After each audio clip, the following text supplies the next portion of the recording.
Okay, when adventure comes along, you must stab it. We've just finished catching everybody up. Today we've got our players to introduce. We've got Cookman will be playing Scar, the fire warlock. Um, Rodney will be playing Yuri, the mercenary warrior. And Christoph, who congratulations on your 18th, man. Welcome to Nice. adulthood. Now you have no excuses. Uh, who plays the paladin, who actually kind of technically quote owns or at least justifies the group adventuring under the aegis of his authority. Yeah, everybody outside the group actually takes that seriously, and so Christoph will be playing Smallville, Sir Matthew, aka Smallville, our paladin.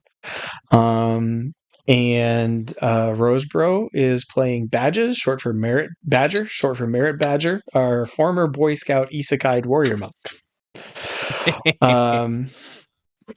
We've got 20,000 gold worth of cargo in the Flounder's hold, already late for delivery. And unless anybody has any last minute things they want to do in the City of Wisdom, the capital of the domain of man, then we are going to get going. And I should get my recording stuff out from the view of what's actually being recorded.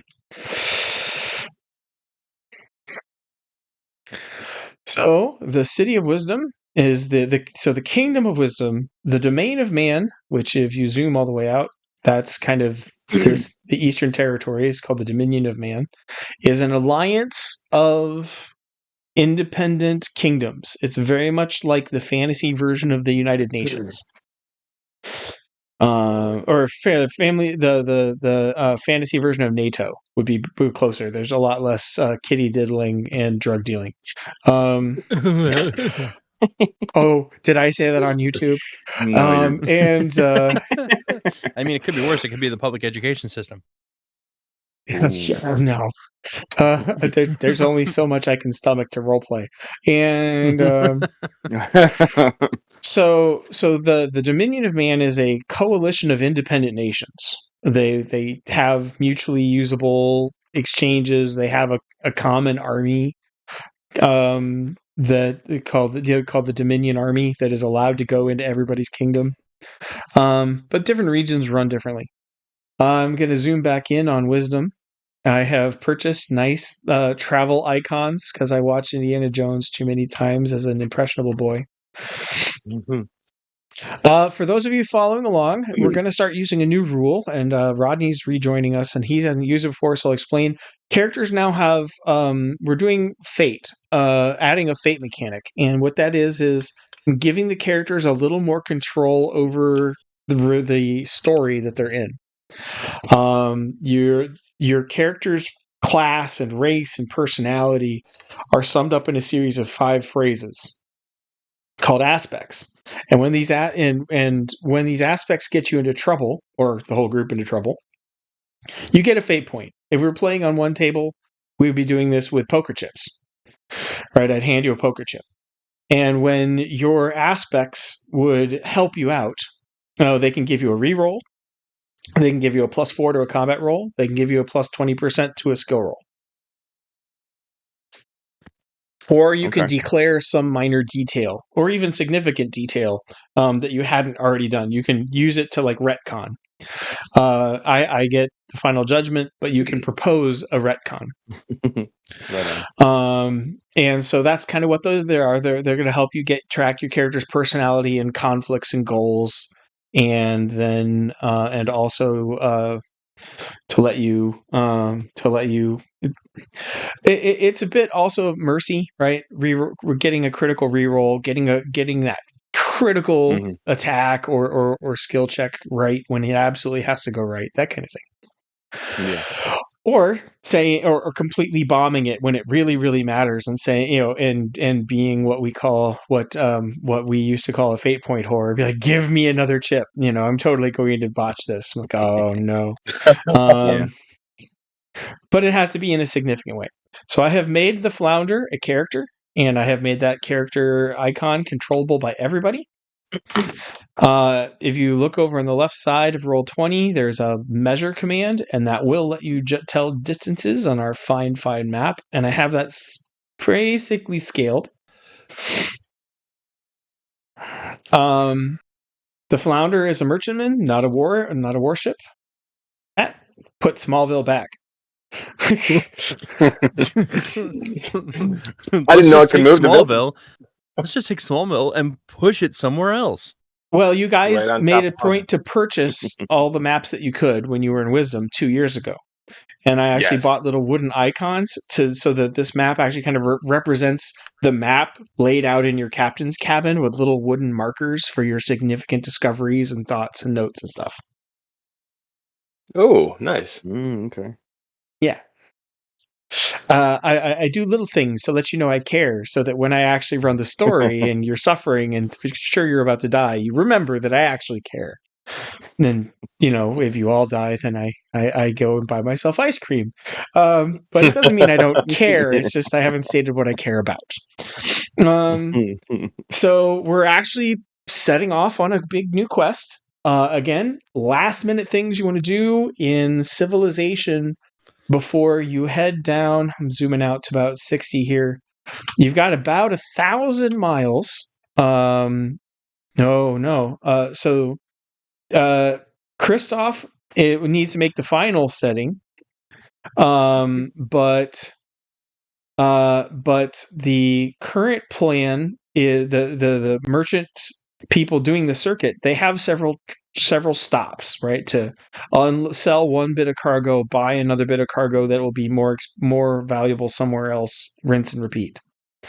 So the first leg of the adventure of the current schedule of the ship is to travel out to the inland sea and then go up to the shipyards of Lopan. So we're going to sell iron goods here in the forested area of the Highback Plains, load up with lumber, take the lumber to the docks in the island kingdom of Lopan, which is the Eastern Territories shipyards. Right. Then head out to the Grand Canal, which will hook up to the Great River. Which will bring you to the open ocean, in which case you want to go widely around enemy territory in the Wolfen Empire until you get right about, a third of the way further across the map to where the northern kingdom of Byzantium is. So, big quest, many weeks or months on ship is about to happen. It's the last night before you guys set sail. Anything significant that you guys do?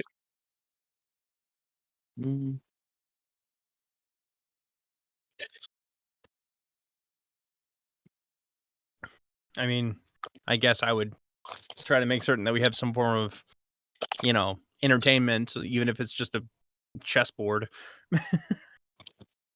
You want to hire minstrels? Well, I hire minstrels when you have me. Or a minstrel? Because I know what your sing percentage is. End up just driving everyone insane and the entire time until they dump me overboard. Have you shared your little sea shanty of praise to Elah, to your new blood god, with Rodney? Did you inflict that on him? No, I haven't. No, I guess not. I just have it in the Saturday night. I shared it in the Saturday night gaming chat. It is in the Saturday night gaming, and I will let him inflict that on himself. Okay. So you guys have the ability to hire additional crew. Because of its cursed nature, the Flounder is not running with a full ship's complement, so you can hire more crew, and you can hire auxiliaries if you want, to find a gleeman, find a minstrel or somebody for entertainment purposes. It would definitely help stave off boredom. I have a fate point to offer the warrior monk. Oh no! What am I doing? So, Rodney, what I just did is I basically because he's a warrior monk, That's the aspect I'm talking about on his character sheet. He can get into trouble. And if I'm going to get him into trouble because he's a warrior monk, then I offer him a point, one of those like poker chips, a fate point. And he can take the quest or the problem, and things will go wrong. Yay. I mean, things will go wrong, alas. Or he can pay me, he can buy me off. He can spend one of his fate points if he has any and say, no, I'm not actually in trouble today. I actually don't get that quest. Where are So we that's tracking our current fate point tally? I see it right there. next to your I see it aspect. right Yeah. there. I see it's FP1. Got it. Okay. So you have a fate point. Yep. You can buy off this quest. That doesn't sound like very much fun. Okay. Your pastor, the dark priest known as Creature, the goblin, the shape-shifting goblin, priest of darkness.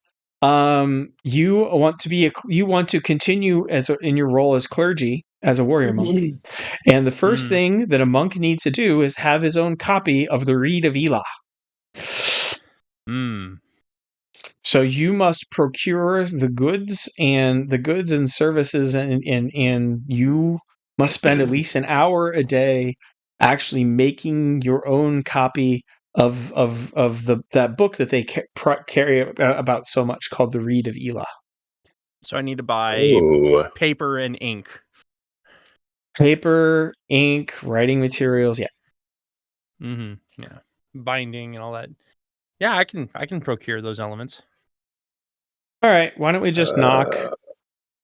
So we're going to get you have a satchel, because these days codexes are only sold at like 100 pages each, and you know exactly how many pages like a good King James Bible is. So we'll call that a good 5 codexes at the very minimum if you write small. Okay. So we'll let's see. I've got the prices around here somewhere. I mean, I have an Al Gore hymnal. Is there a way I could barter? No. Okay, just verifying.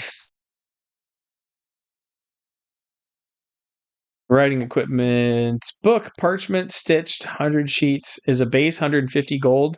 If we're going to get you a book the size of a family King James Bible up in the Appalachians, then we'll multiply that by 10. So we'll call that 1,500 gold. Oh, how and terrible. Then another, I'll never be able we'll to call afford it another 100 for your pens and parchments and a satchel. Okay. So 1,650 altogether for investment. But your character now, you've taken the fate point, so your character has a side quest. Like when he's not working out with his training in his martial arts or composing sea shanties, God help us, to the god of the god of the death killer, Elah the death killer. Then he's going to be scribbling away on the deck of a ship. Good luck, and sure. And may Elah pour his sprinkle you with his blood that you may be blessed in your endeavor. I subtracted the money from my reserve of 354,000 some odd whatever. All right, but altogether this means that your character has a good 3 to 4 hours a day of commitment to maintain his class, between the praying and the scrivening and the kung fu. Yeah. I mean, that's partially a veritable confirmation class in many ways. Yes.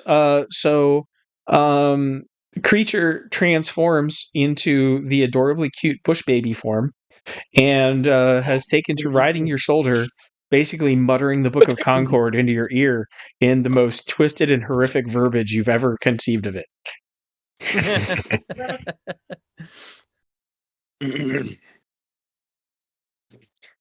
Anybody else?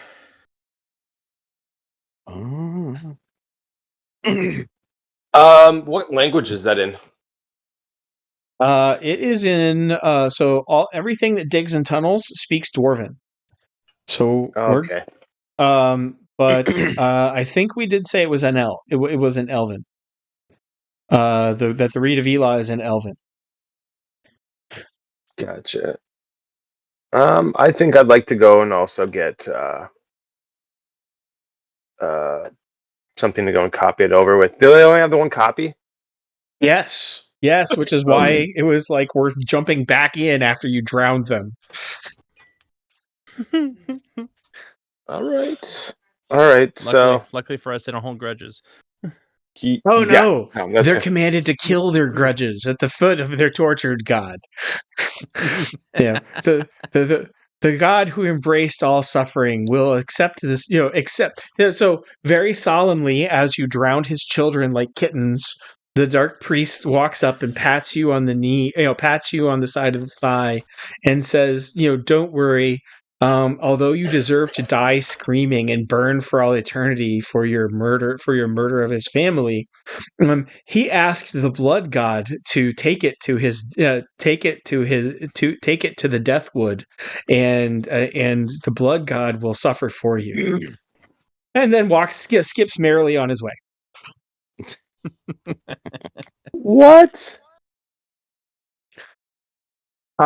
Several of the creepy. nearby sailors edge further away, and then one of the pre-adolescent cabin boys, picks up the dark priest for a good cuddle, because as a bush baby, he's just so adorably cute.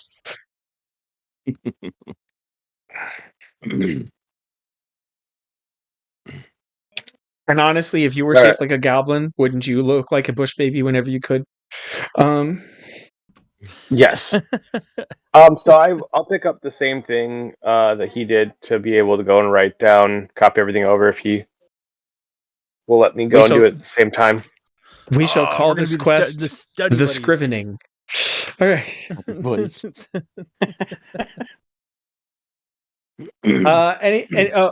And of course, we do bring Flash on board, and Flash actually has to be stored below decks. So I need a horsemanship check from our good paladin to get his horse down without killing anybody for the indignity. All right, let's see. Oh yeah, horsemanship. First or second part. We'll go with a higher number. I'm feeling merciful today. Ha ha. All right. And you can believe as much of that as you want. I did not succeed. Okay. So how many of you have ever seen how many of you have ever seen a horse loaded onto a ship? Can't say I have. I don't think they do very well in submarines. Yeah.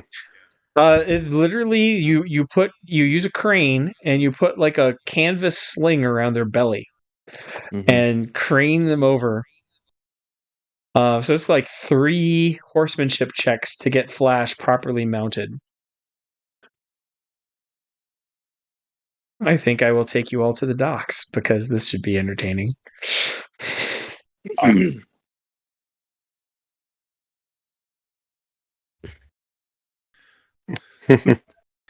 This is gonna go well. Piratey sailor music plays in the background. A little papa whistle. All right, so there is Flash, and you lead Flash gently over to the crane, and you show him the sling that he's going to walk over and will lift up. And Flash gives you a look that says, in no uncertain terms, translating loosely from Warhorse, "I am the horse you rode in on, and F you anyway." Does the party have any solutions to the intransigence of the murder bony? Does anyone want to cast Sleep on the Horse? No, you do not want to cast Sleep on the Horse. You do not want to try to roll 1,400 pounds of mean muscle around to load it. That's not a good plan. All we have to do is get the harness under the horse first, not lift him up, cast Sleep on him, then lift him over. No, you don't. No. It's What were the requisite skills to go and do that? horsemanship. Horsemanship? I have horsemanship Yep. general. Try it. Okay, horsemanship general, lower number. Okay. Because he's not your horse and he knows it. Yeah. That's a 25% chance still. And Does anyone have had a a jarring over. flash into the experience. Oh, nope, that did not work. I take it we can't just. Okay. I can't. I need you to actually make a swim check. Because you take a hold of his halter and he takes a step by and I he have twists you horsemanship general and too. you go bouncing off of the hull before you go into the drink. And there is a very, very surprised sunfish, like 6 inches in front of your face, as you contemplate what went wrong. Correct. Because it was into the water, you don't take any damage aside from your dignity. I pat my horse and tell him he's a good boy for doing that. I have on my character sheet that I bought half dozen German Shepherds for guard dogs and a pair of Griffins. Is that something I can bring with me? Yeah, you didn't mention bringing them along. Yes, maybe. You can roll for each. So do you have horseman? Have you picked up horsemanship exotic? No. Okay, then it is horsemanship general minus 10% for each griffin, and then breed dogs for each dog. Ugh, I didn't know this was going to be the Dr. Doolittle, from which I stole the name of the ship, the Flounder. I do not have breed dogs. I have animal husbandry and horsemanship is only probably. So we'll do animal husbandry and horsemanship. 10% penalty for all. Okay. So that's Griffin 1, Griffin 2.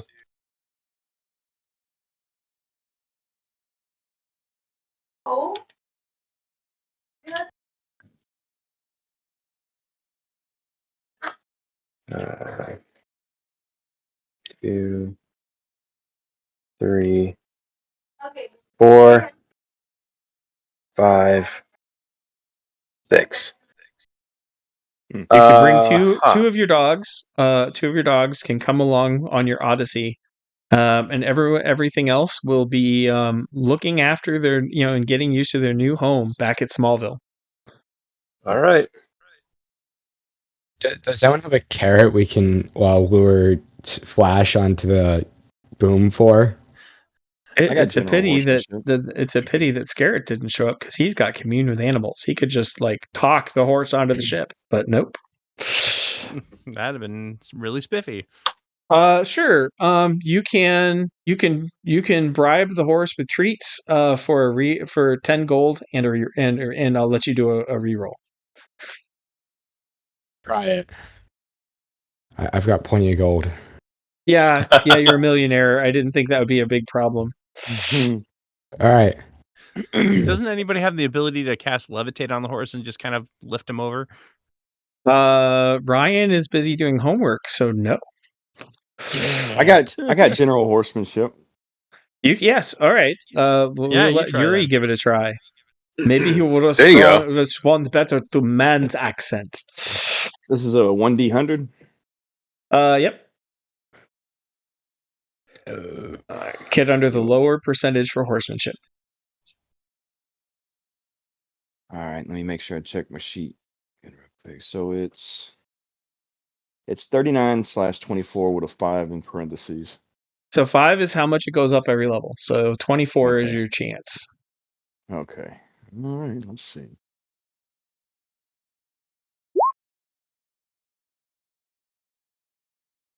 $81. I need you to roll a backflip. Do you have that skill? Hold on. Let me look. I do have that skill. It's a 44. Okay, excellent. All right. All right, and this is another You have to 1D dodge a 100. horse's kick to the face. Ouch. Is this another 1D 100? Yes, Yeah. sir. Okay. Let's see how this goes.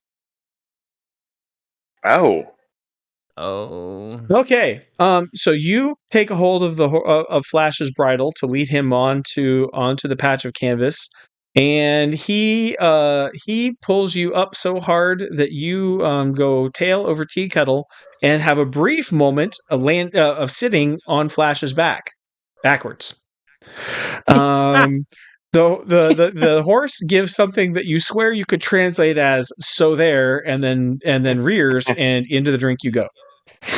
Swim check. Darn. Do like making an exit. You're wearing chainmail, so minus 20% on your swim check. Oh no. Ooh. That's rough. Oh, okay, so I got to roll for swim. I might. If Yep. he fails a swim check, I'm gonna go in after him and try to save him. All right. Yeah, well, you're so right next to the docks. You know, it won't be hard to save him, but there's a reason sailors don't 4. wear heavy armor. Well, there's All ropes right. everywhere, so I can just throw something in to warm him, I guess. All right, Well, ropes 54. kind of float, and men wrapped in metal, not so much. Yeah. Well, if I throw a rope to him and then I hold the other end, I can yank him up. If he fails this check, he's never reaching the surface again. Oh. If he fails this check, I can save him. Oh, that would be great. Yeah, we're gonna probably need to. Well, save him. that's true. I'm just, we're seeing exactly how Disney Channel, getting underway is going to become. Disney Channel. Yeah. I think I actually owe Christoph a fate point because Flash is just providing me too much entertainment. So Christoph gets a fate point for his paladinness because he cannot go without his trusty steed. Let's see how this goes. I have a 54, whatever that means, in swimming. Yep. Sorry, So it's you been got a to roll minute since I 34 played. or better, and I think you rolled a 34. I Yep. did. Oh, So you Oh, managed to goodness. swim in full chainmail. You swim over to the docks, climb the pilings, and every sailor there is looking at you in awe of your ridiculous studliness. I'm pretty sure one of the cabin I'll boys take it. faints. I mean, just wow, that was very I'll take studly. That was when Chuck Norris throws in the river gets Norris. Chuck doesn't get wet kind of moment. But hey, your character's the mercenary warrior. Your whole shtick is being the badass. So yep, Yes. okay. All right. All right. And the Flash is, so Flash is onto your tricks, and now he's very wary. Would I can try and feed him sorry. carrots. Oh, I Okay, have yep. trap animals as a skill. Should I? You can do that. That's how the Amish break their horses. Is they actually bind them hands and feet and do every loud and distracting thing possible until the horse's fight or flight instincts just quit and go home. I got a forever. question real quick. Yeah. I just wanted to make sure. Every roll we do, is that the 50 experience, or is it just for skill? 25. 25. It's 25. 25. Okay, 25. Yeah. That's pass or fail. Like succeed or Yeah. fail, you get the 25. It doesn't matter whether you succeed or cool, fail. cool. You can learn from both. Nice. That's Yep. only for the D100s, not for the D20 So small. stuff. So Christoph, Gotcha, I okay, see okay. that 78%. So you try again. You're in weightless plate mail. So your swim check is only 10%. It's only a 10% penalty as you go into the drink. this is going great. I'm being entertained. I'm pretty sure that your gamers are going to be entertained. I just rolled. I successfully rolled a 33 out of 34 for trap animal. Okay, and while he's distracted, the warrior monk. So the warrior monk actually sets himself up. I'm going to need a backflip check from the warrior monk. Because you've outsmarted Flash, which nobody else has managed to do. You get him to when you pick up his lead rope, you do it in such a way that throwing you will require him to step forward onto the canvas. And as you go flying, they can haul the horse onto the deck. Okay. That's a 19. So you go flying. 44. You actually do a back tuck and land on the rail out of the water. There we go. So you can put your studly self here, and the horse is here. Now he just needs to be lowered into the hold. Good luck. Got to do this all over again. Because if he panics while he's being lowered through that patch, he can injure or kill himself. So just having him in the sling doesn't matter. Right. The good news is he's too far away from the water to get to throw you in. The bad news is, hey, look, appears that the deck is made out of hardwood. All right, I can definitely get a handle on my own horse, 100%. Yes, I do it. Finally. All right, and with that, we move Smallville we move Flash onto the Flounder, where you can now see he has been added to the hold below. Nice. Right near the pigs to keep him company. And the chickens.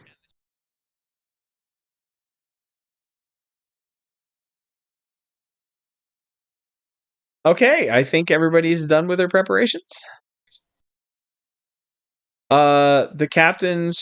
So you've had one last night to sleep in your in your comfortable townhouse beds. It's wooden slats and hammocks for the foreseeable future. Hammocks are way comfier than people think they are. So here's something interesting. If you zoom out and look at the map, there's actually two cabins here. There's one that just doesn't show up because this is this cockpit is actually called like the castle, and it is one story up above the deck.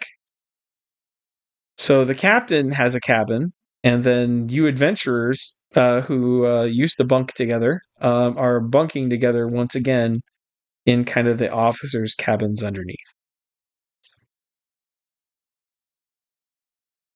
But I just couldn't find a map that had that all together, and this is good enough to go on with.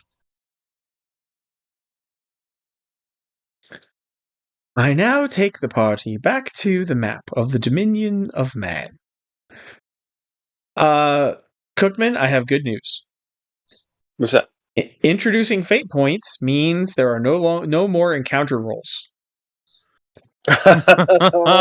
Oh no! Hey, Rodney, you said this was an overlay, not taking over the game. Just to let you know, in regards to how the fate point rules work that Bruce hasn't yet explained, when you are given a single fate point, that means that it's a relatively normal-esque encounter. They could go sideways and go crazy. That's one thing. If he offers you 2 fate points, it is a lethal encounter. That's not true. That's not true? Nope.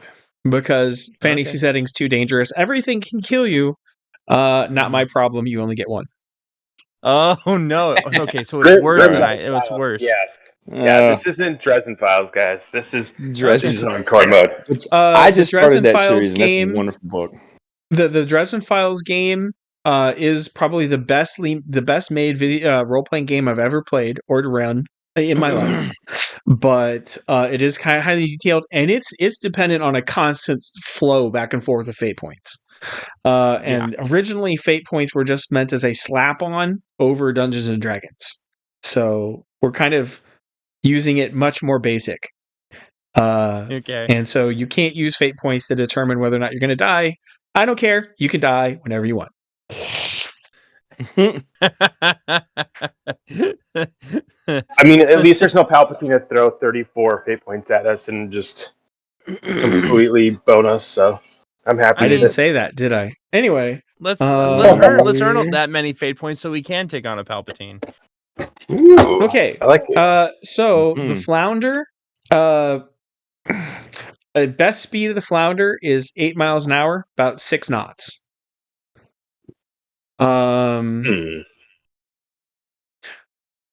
Sailing almost never has optimal conditions with a wind full of beam, so we're kind of averaging out because I don't want to bog down rolling the weather every 4 hours and tracking mileage. So it's a big river. We're going to call it a 2-knot current. And so our average speed is going to be about 8 knots downriver. Okay. Let's see.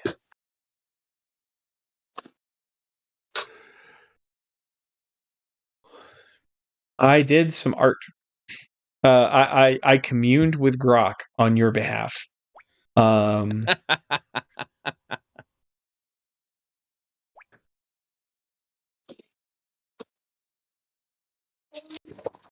I'll put that out of the way. But if you pan around, you'll be able to. Mm-hmm. Now I have Muppet Treasure Island music playing in my brain. Cabin fever doesn't happen yet. I didn't say that was the song. I didn't ask.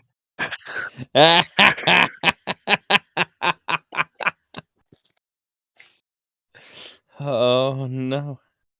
But, this is a Mississippi-sized river. So the picture is not completely right because the river should be like 4 times as wide, but it It's gives not you an painted, idea. it's not the scale. Well, Grok and Scale are not friends. But this gives you an idea of what's going on. Wide plains, wide open, very, very gentle terrain. For the most part, on one half, you've got settled land, right? So the north bank is almost always the domain of man, and the west, and the south bank is the west or south bank is almost always the blasted ruins of the Elf-Dwarf War from 10,000 years ago, 12,000 years ago that never healed. Completely dominated by random bands of monsters and monster races.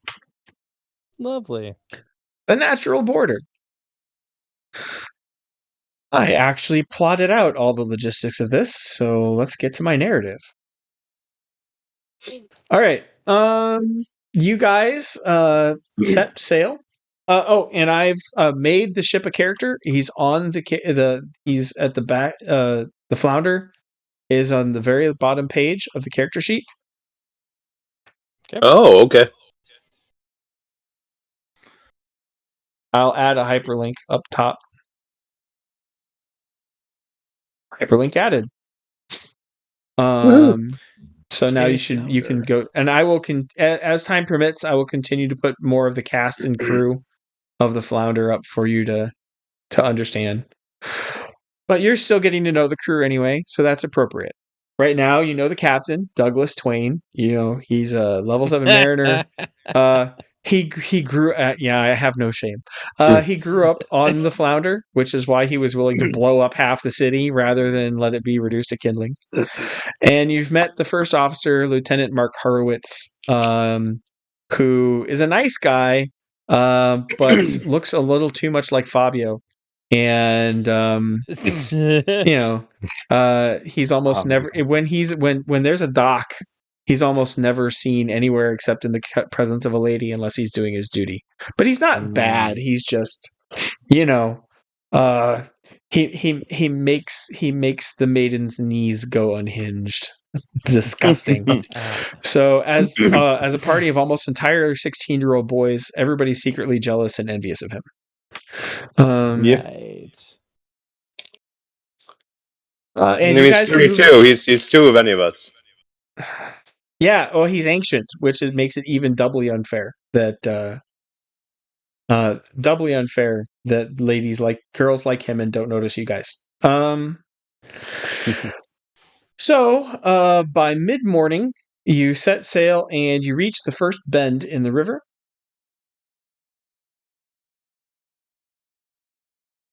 Let me get rid of this so I can do a little more narrative here. I have a lot of homework to do. I don't need ladies looking at me right now. All afternoon, the Highback Plains. Yeah, but you're 16, so your hormones don't care. Yeah, all afternoon, the Highback Plains are there, and in the evening, the north coast is marked by the border wood, which is where we're going to get to our first stop.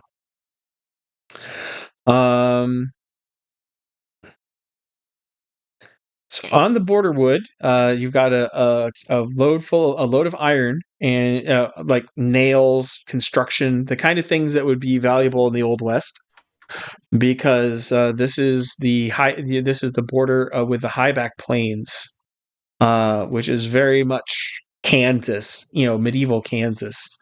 And so you're selling iron good. The plan is to sell iron goods and load lumber, and that'll take a good 3 or 4 hours.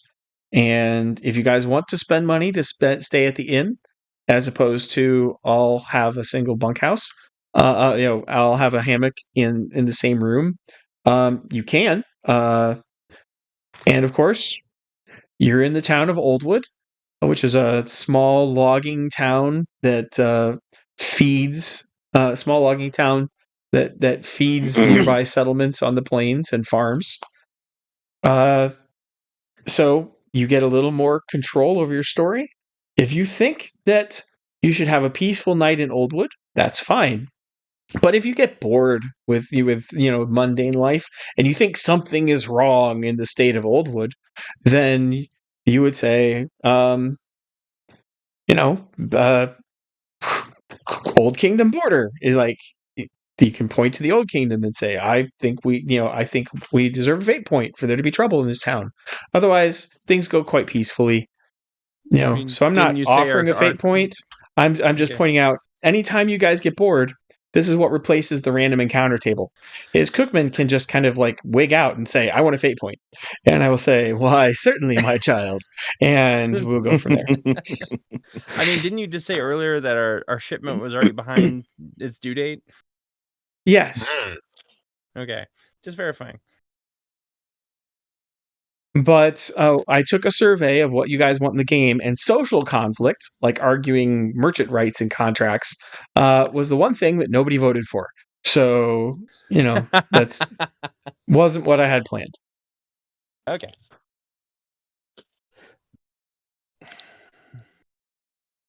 But you said there were like old ruins and stuff on the opposite side, right? So Yes. Somewhat. Are you saying that there are ruins you might be able to explore while the ship is loading and unloading its cargo? Yeah, treasure, which means more resources. I think that also more fate points. I think, yeah, that's probably one a fate point to me. Anybody else here probably want a fate point from our fearless leader? I already have 2. I can use more. Yeah, I got to get to like 100. Heck yeah, dude! You guys, more as a mockingbird, but okay, I can play paired for an adventure. Yeah. The mechanisms with which to break the game further have now been set further into motion. No, that's fine. It's just this is one reason why these kind of games don't typically run this way. Is I have to be able to improv a dungeon crawl. Mm-hmm. And I'm and so we'll see what I can do. Yeah.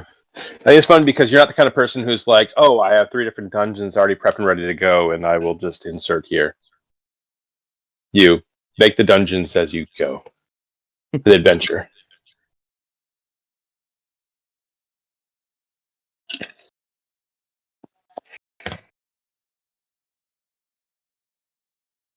Oh, ruins. Monster-infested ruins. Where art thou? Wooined, I say. Do you see the border woods across the river? Do you yearn for people to visit?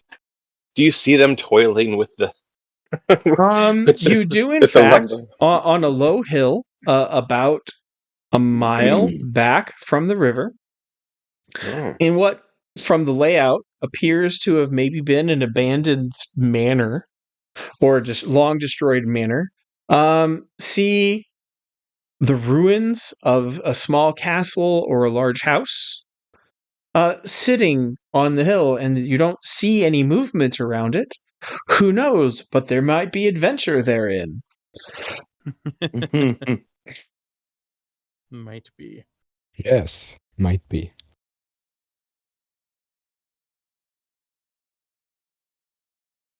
All right, we should go check it out. Could be a chest full of gold in there, completely undefended. Because that's how things like this go. Are you saying Right. a golden damsel in distress? Yes.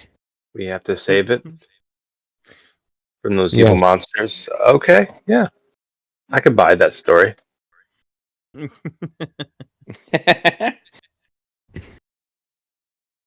It would mean more alcohol for all of us at the next tavern. Nice. I'm down. When did I you was thinking it decide that means being a more paladin something, makes you a jock?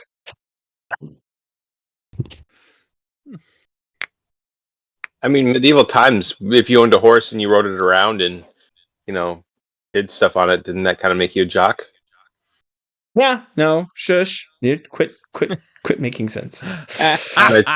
Knight's Tale. Everybody fawned over you. Man, They that's put a your arm fun around for you. movie. And the main character goes for the wrong woman. Wink, wink.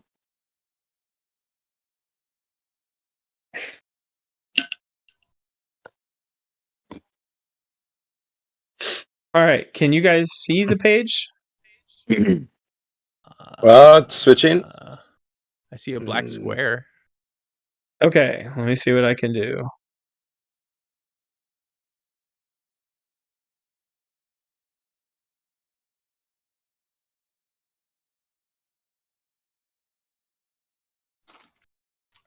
I'm not being able to make any of this visible, huh? No. Not at the moment. All black. They upgraded the fog of war, and they made it uncool. No. They ruined it. They ruined our ruins. I can still... Oh, there we go. And I will bring my character over here. 1 second. Oh, okay. I'll have to do this the old-fashioned way. Okay. Interesting. Bust out pen and paper.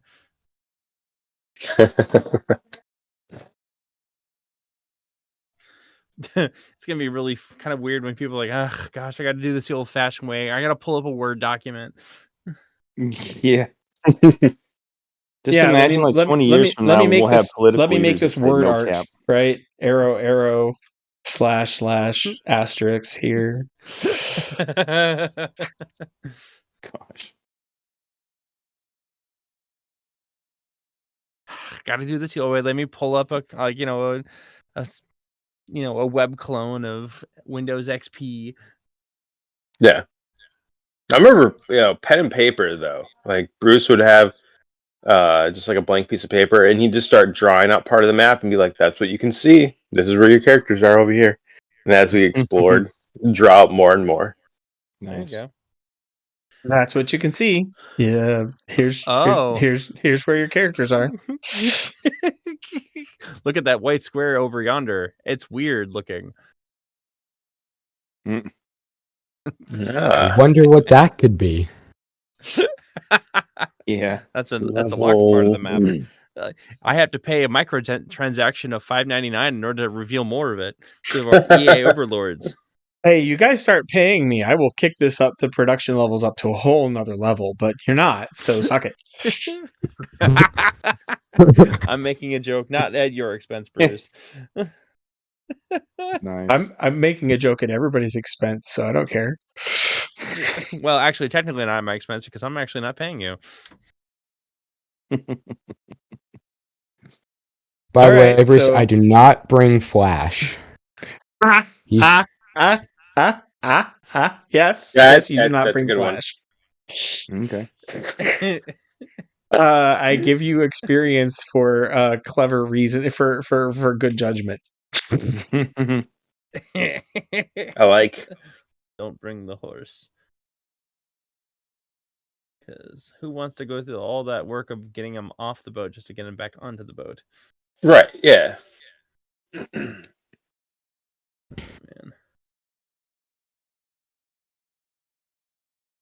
Okay. Rodney, we need you to go up to characters in the journal. Find Yuri and drag Yuri's name onto the map, and that will create your icon. Okay.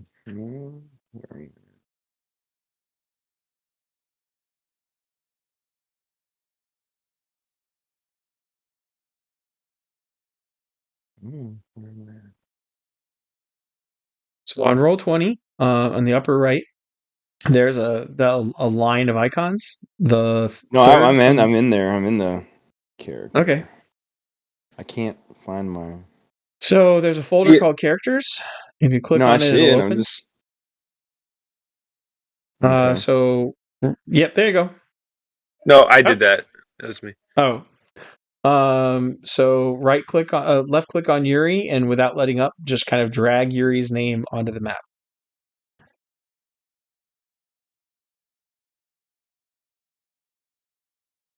I don't. It must You be. don't see Yuri? No. Is that what, okay. He's in everybody's journals. Have you found the Yes. characters? Well, yeah, if it says characters and the little plus next to it, just hit plus and then I hit the name, and then you'll see a drop down menu with all of us on it. Yeah, Bars, Daryl, Ghost, Smallville.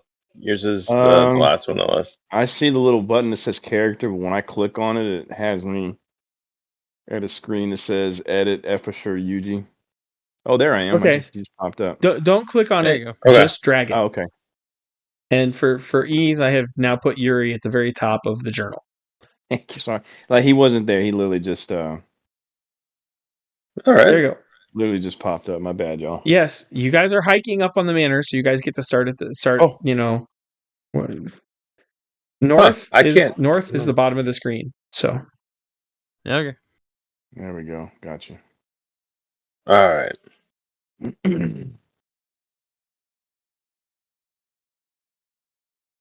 mm.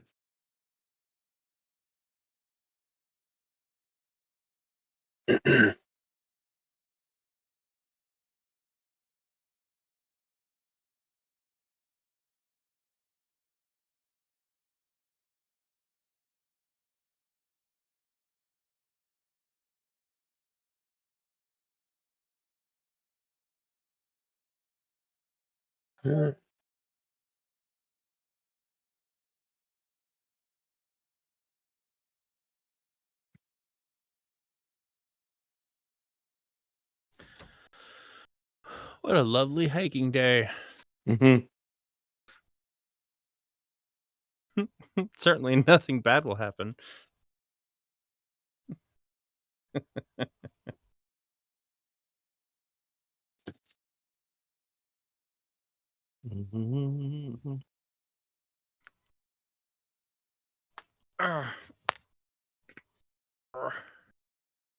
Okay.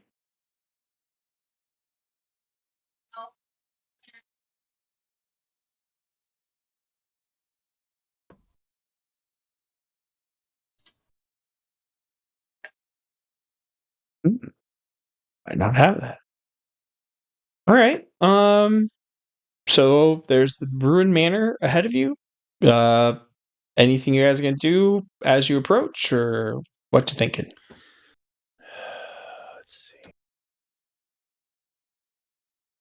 would like to check to see if like it's or someone who's got like stuff to like check to see if it's like inhabited recently or not. I can try to detect ambush or detect concealment and traps. I got detect concealment and traps too. Yeah, let's. I'd say that's not a bad one to try. I was close, but didn't get it. I got detect ambush too. Okay, give me 1 second. I'll roll for detect concealment.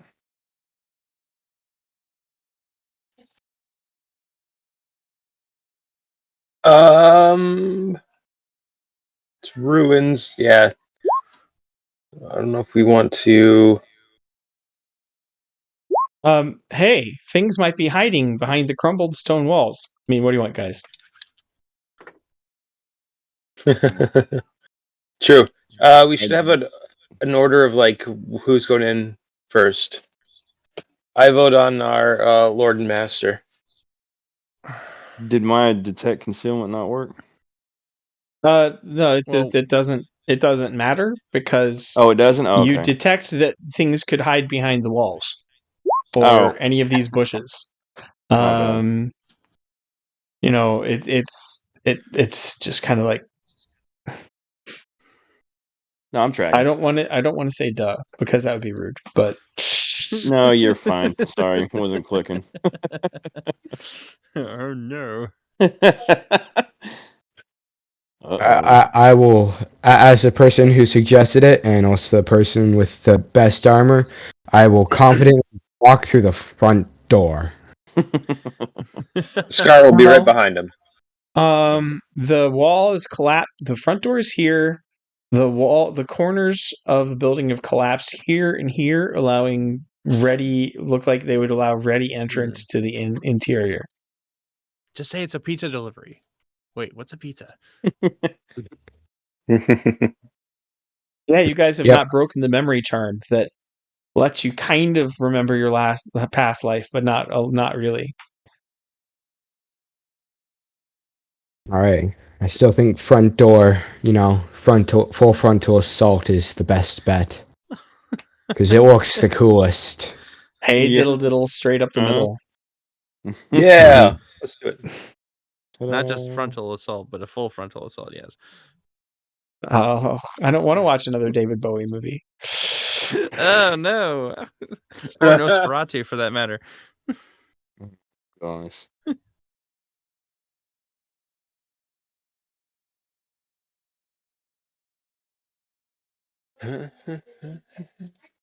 Okay.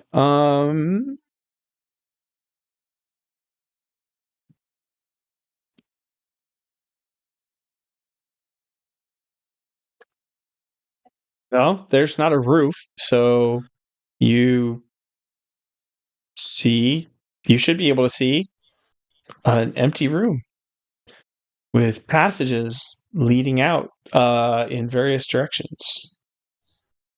Two to the left and one to the right. Nothing stirring. Where shall we go, fearless leader? The room is covered in a fine black sand. Interesting. -2 ISP as the paladin's sixth sense goes off. I warn everyone that something's about to attack us. You're in Okay. imminent danger, but nothing Or- moves, and it is very quiet. The wind. Yuri, did you want to stay back out, or did you want to go up to the follow the group up to the to the manor? Yeah, I'll follow the group. I approve.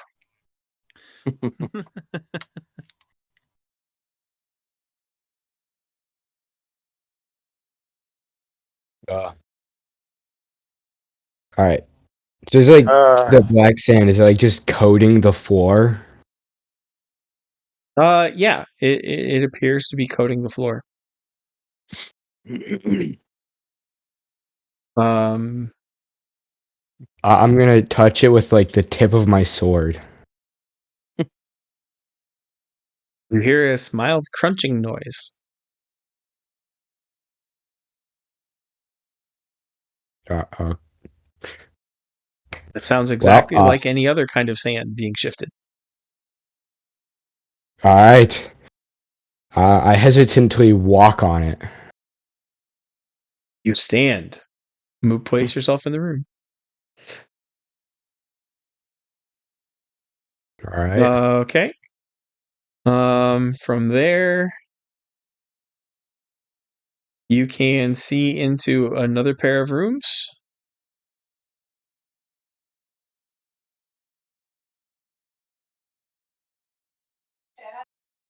All right. It looks perfectly safe. You notice that the black sand does not cover the other two rooms. It's only in this one. Cookman says he uses his fly ring and is going to be hovering off the ground as he flies behind Smallville. Okay, you've got an hour of the ability to fly as the eagle. So totally cheating, by the way. Totally. What? Come on. All right. What do you do? Track human. The sand is not perfectly even. It appears that there have been some disturbances.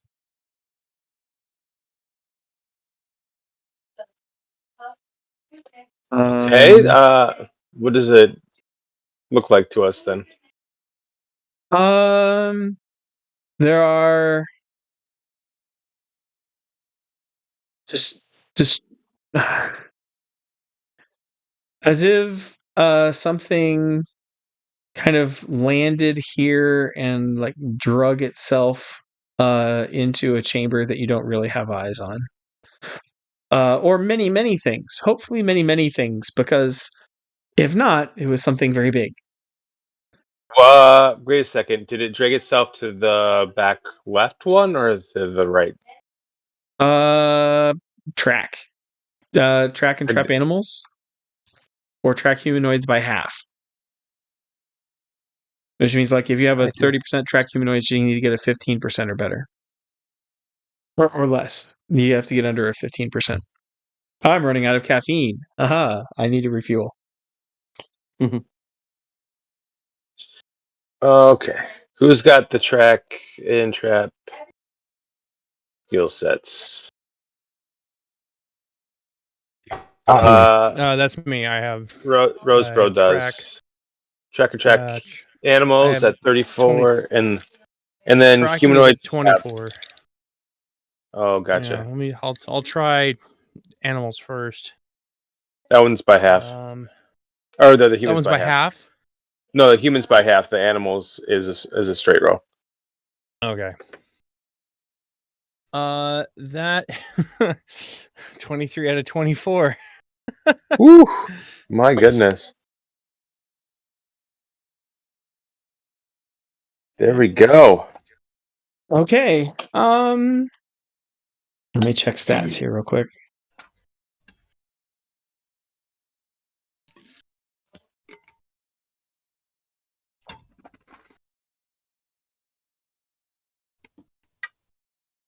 Rodney, if you wanted, you actually have the same roll for 24%.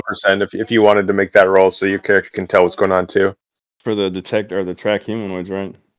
Track animals. Track animals. Okay, gotcha. Yep. You just roll a D100 and we'll see if it's under 24. 24 under. Nope. You don't see it. No worries. It's all right. Our warrior monk will definitely point it out to us.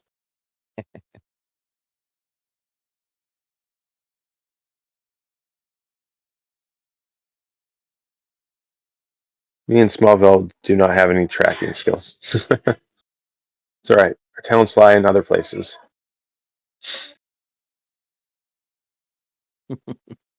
Yep. So whatever this is, Goodness. Oh, do I really not have size? Size matters. All right. What? Uh-huh. There's a reason there's weight classes, boys and girls. Ooh. Oh man. Wink, wink. This is easily the most brittle character I've had in a while, so Call it 20. If this were say a lizard and it looks very lizard like, you'd say maybe 20 feet long and there's a drag mark from a tail. Call it 3.5 tons. Is this another thing we can Is this another thing we can harvest for money? potentially. Are we gonna kill another dragon at level 1? Are you Not if going he to gives us go? level 2. Are you going to go follow the tracks of a dragon at level 1? I mean, Well, here's the good thing: Don't be scared. is that, assuming it's not in that room and it's in some kind of underground chamber, that means we could potentially, if we really wanted to, collapse something on it. Ooh. Mm-hmm.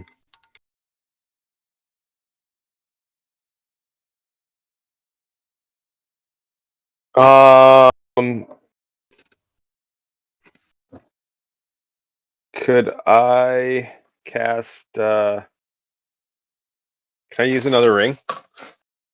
what ring would you like? Fire Fist.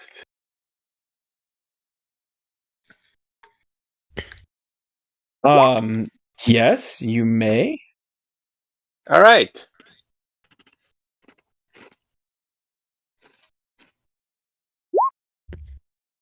All righty. I don't know if anybody else is doing anything.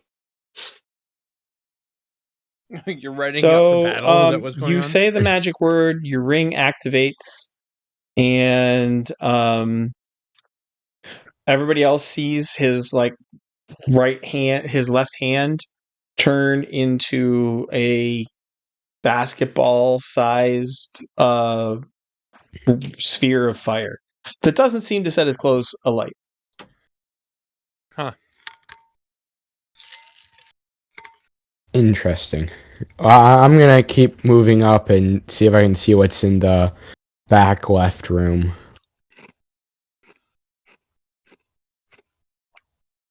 Yeah, take a look-see.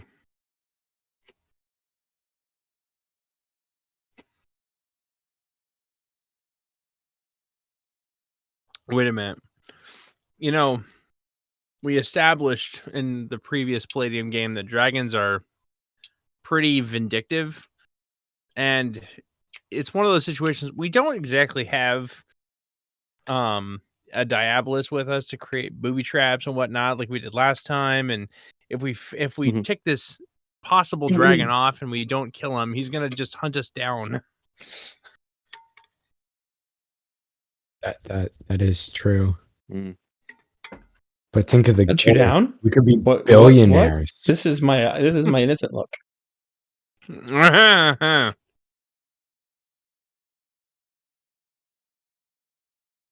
Why would I have something vindictive spend a whole quest hunting you like dogs? Because that's the type of campaign you love. Oh, because it would fill me up with happiness and joy. Yeah, you're not wrong. Yeah. Yeah. We saw its limb stop and then use it for dragon blood. Mm.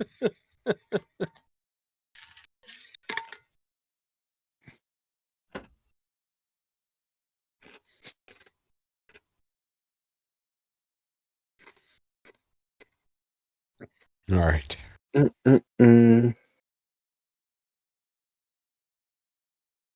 Just this quest is starting to give me the heebie-jeebies in regards to I think we might all die.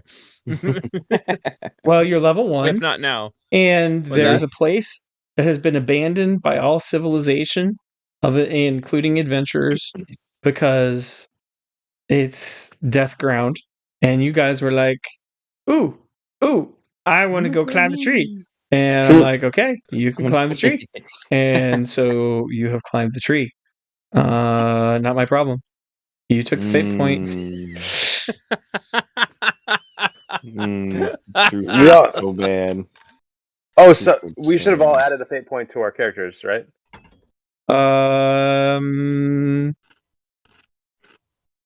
Well, I'm not sure why you would all get a fate point. Only one person? Oh. You're following your all of us in leader. this current. Only the leader gets a fate point. He's the one who asked for a fate point. Oh, I see. It's the first one to snitch. You know, first one to flip. Snitch. Take the fate point gets it. What a terrible thing to say. Snitch. Oh, jeez. All right. the term Bruce prefers is sucker. Sucker. All right. I'm gonna enter the leftmost chamber and see what's in it. Oh. Cause We're all Yeah. gonna die. yeah, Right behind you. The rest of the party is still outside of the building, so that's okay. Oh, okay, or not. They're following.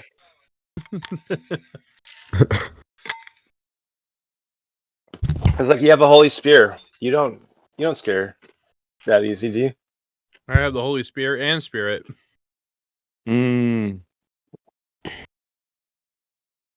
Praise the master of death. So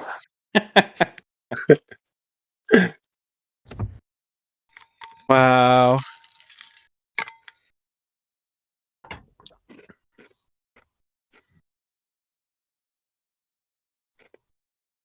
So the uppermost chamber, the upper left, has a massive stairway going down.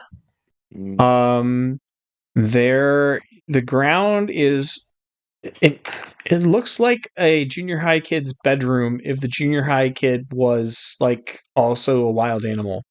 It's covered in straw and fur with a wide bit of it displaced down the middle, but the corners are all looks like halfway between a junior high kid's bedroom unkept and a bird's nest.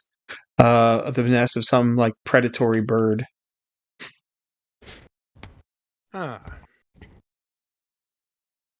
Well, should we head down the? Now you can roll detect ambush. Okay. Okay. Oh no. Oh no. Oh, detect. Nope, don't have that one. I have that one.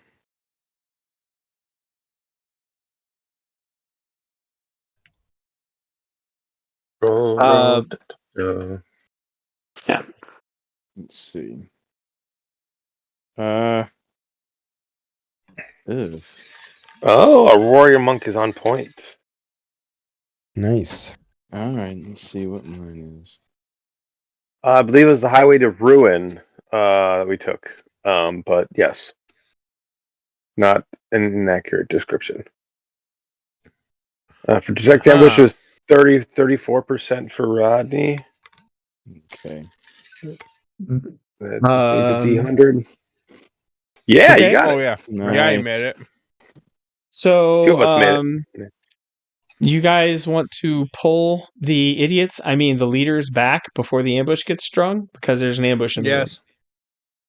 Yes. Okay. Can Can I cast something? What would you cast? Fiery touch. No, you can't. You can't do those kind of actions right now. You don't get I cannot do them right free moves. You just don't automatically lose initiative. Okay. Well, can I? Nope. Never mind. You can roll initiative as the group recoils into the main room. That's what you can do.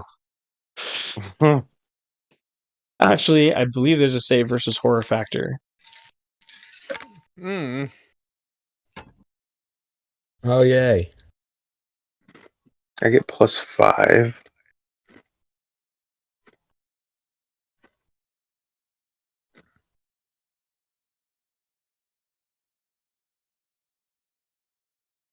What's the horror factor Oh rating? no.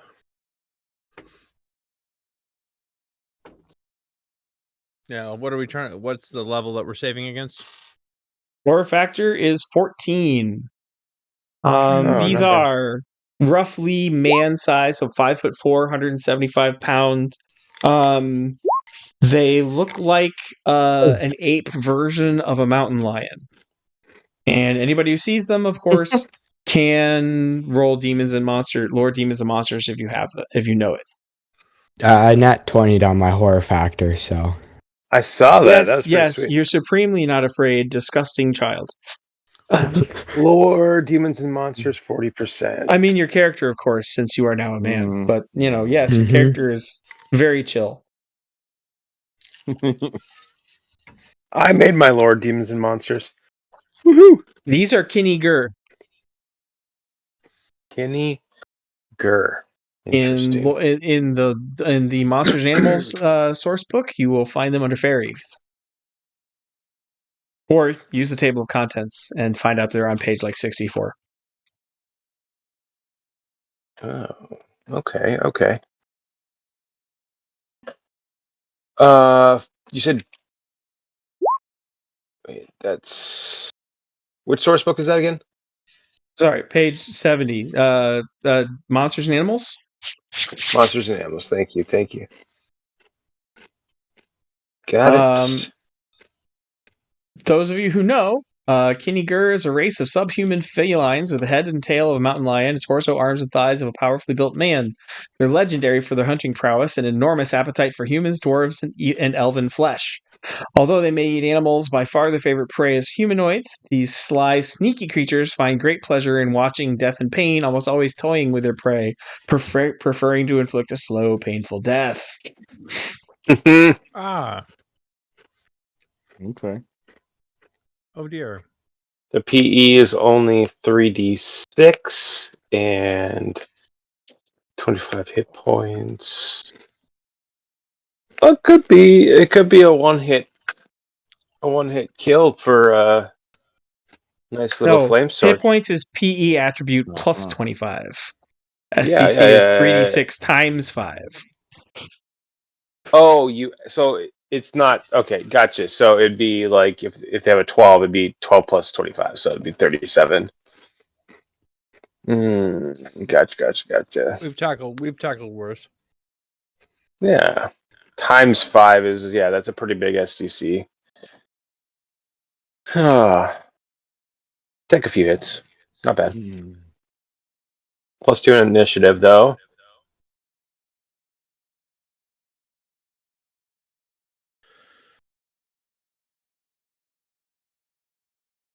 Interesting.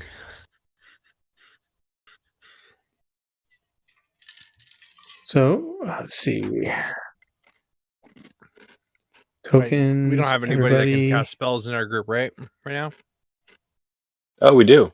We do. Mhm. Yes.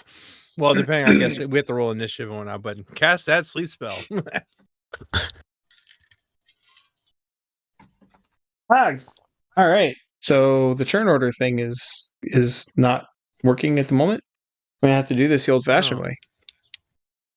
It's not? I can't get it to run at the moment. So. Oh, okay.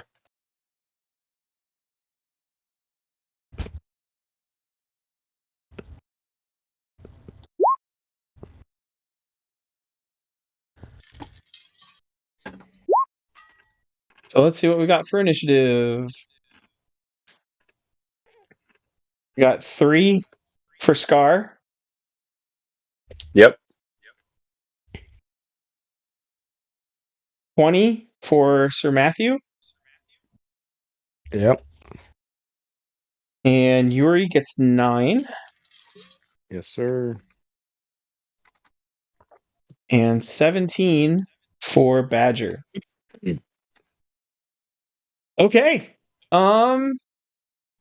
Since none of you declared that you had any weapons out as you went dungeon diving for the very first time, It will I take can an guess action what to your get them first ready. attack's going to be. No. Just readying up. Yeah, I tried. in I one tried way to or tell another. you. I told you I was trying to get it ready, but you said nope. It's not that kind of an action, and I said okay. I let you. No, you detected an ambush, so you get a roll. They don't get an attack undefended against you. I can reverse that if you'd like. I know. But Not if they saying go complaining. before you can ready a weapon, but you do have your fire fist already cast, so quit your bitching. My You're spear probably is my walking stick. You're actually well, and my spear is always swinging in the open. You two are the only ones Oh. who are actually ready. So Ooh. Badger and Scar have weapons at the ready. Yeah. You're still holding your shield, Yuri. I mean, you're not walking around with that on your back, so there's that. Mhm. So you're not completely unarmed, which is going to come in handy. All right, Sir Matthew. Christoph, what does Sir Matthew do? As your first real and independent adventure goes boogity boogity grr, and prepares to eat your face. I draw my sword and ready my shield and move in front of people. So I'm like, You can draw your sword or ready your shield without losing your automatic parry. Which would you like to do? sword. Oh, I did say your shield. I did give Yuri his shield being ready. So you draw your sword and you stand in the gap. That's very manly of you. Manly man.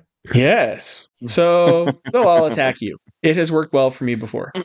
Because they get an 18 for initiative, and they have a pounce attack. And every pounce attack that succeeds will cost you initiative and 1 attack. Ooh. That sucks. Boing. Yes, First sir. pounce attack.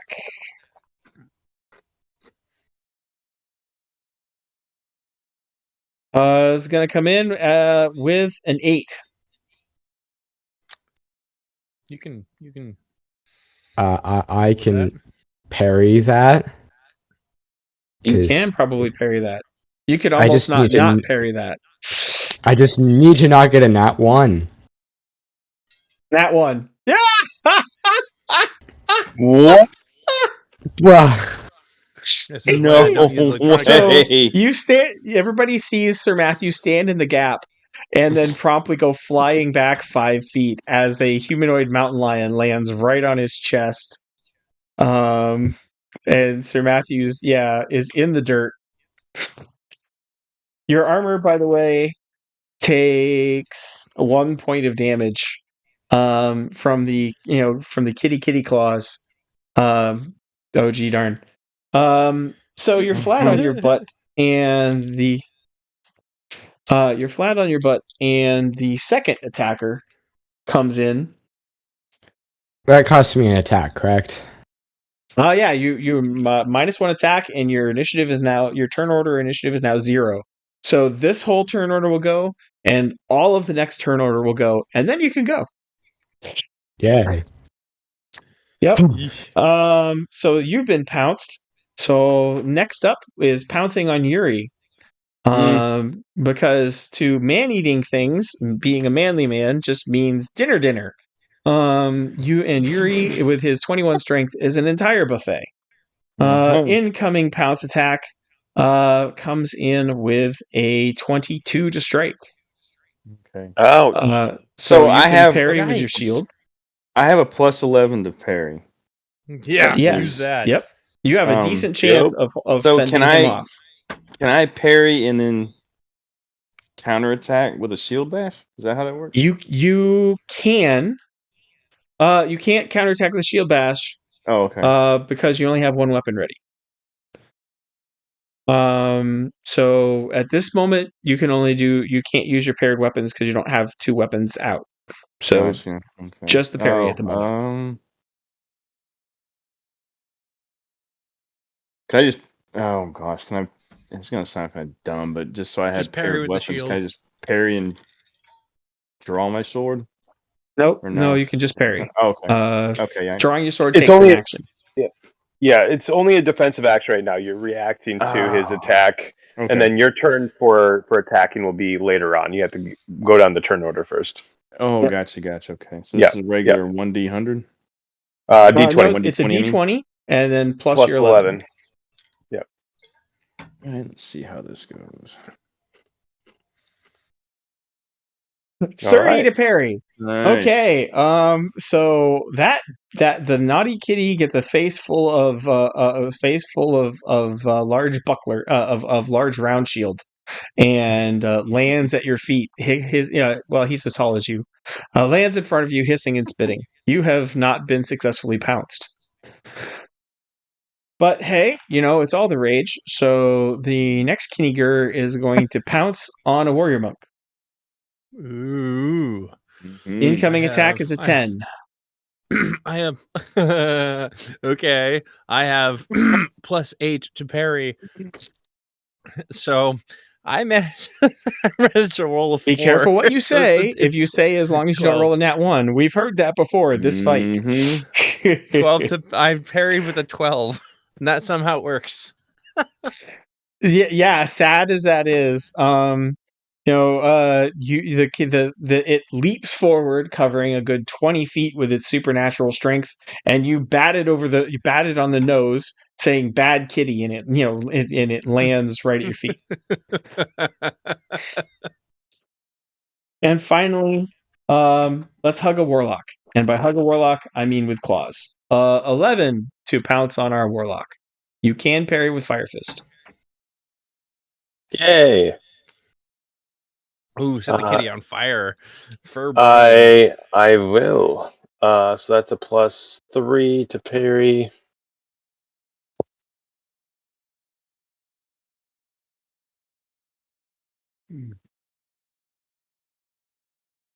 Oh, that was a nat 1. Ouch. Okay. So you lose an attack. Your initiative goes down to 0, which from a 3, honestly, who cares? But you do lose an attack action. And you are on your butt further, in the very back of the party as you skid back along the black sand. That was 4 nat 1s in a row. I did 3 fire damage to it. Okay, and he's down to 53 SCC. Yay! No, you don't do any fire damage. You don't have your fire aura up. The fire And fist. you that didn't doesn't parry. do it. You didn't parry. Oh, gotcha. So you held up your fist, and he hit you around the waist, and onto your back you went. Gotcha. Breath out of your lungs and rotted meat smell. As the monster goes, "Pa! This one comes pre-cooked" in Goblin.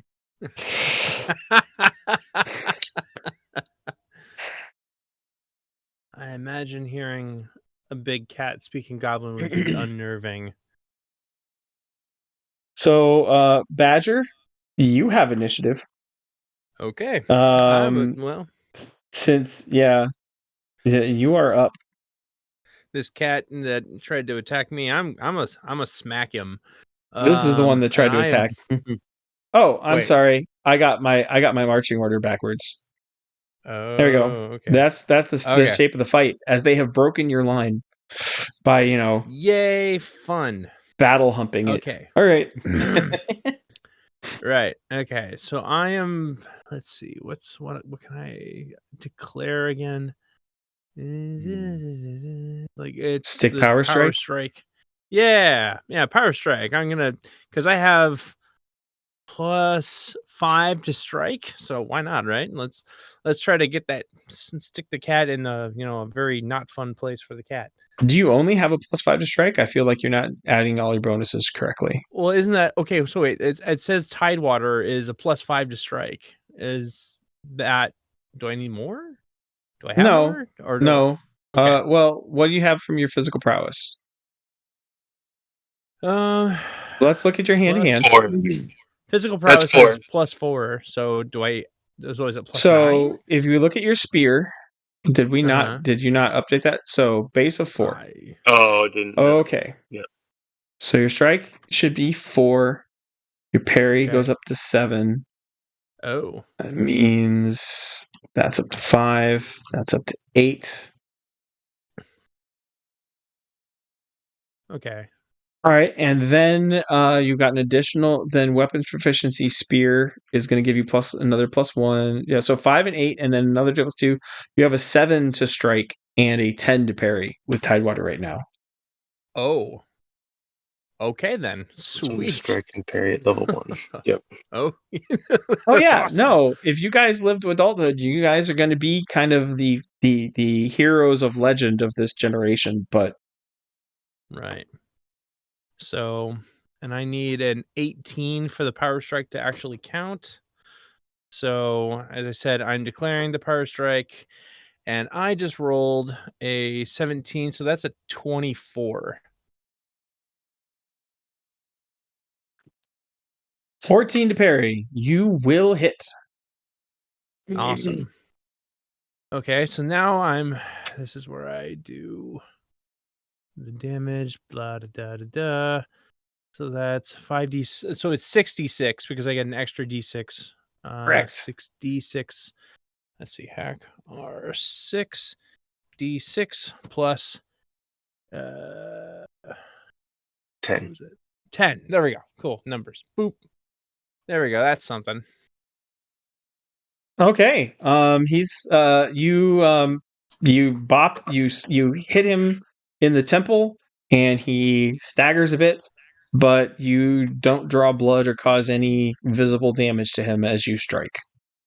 Okay. Well, So he's better got than 25 nothing. SDC left.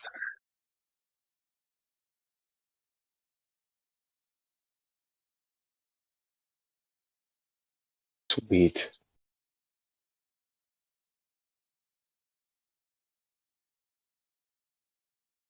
Okay.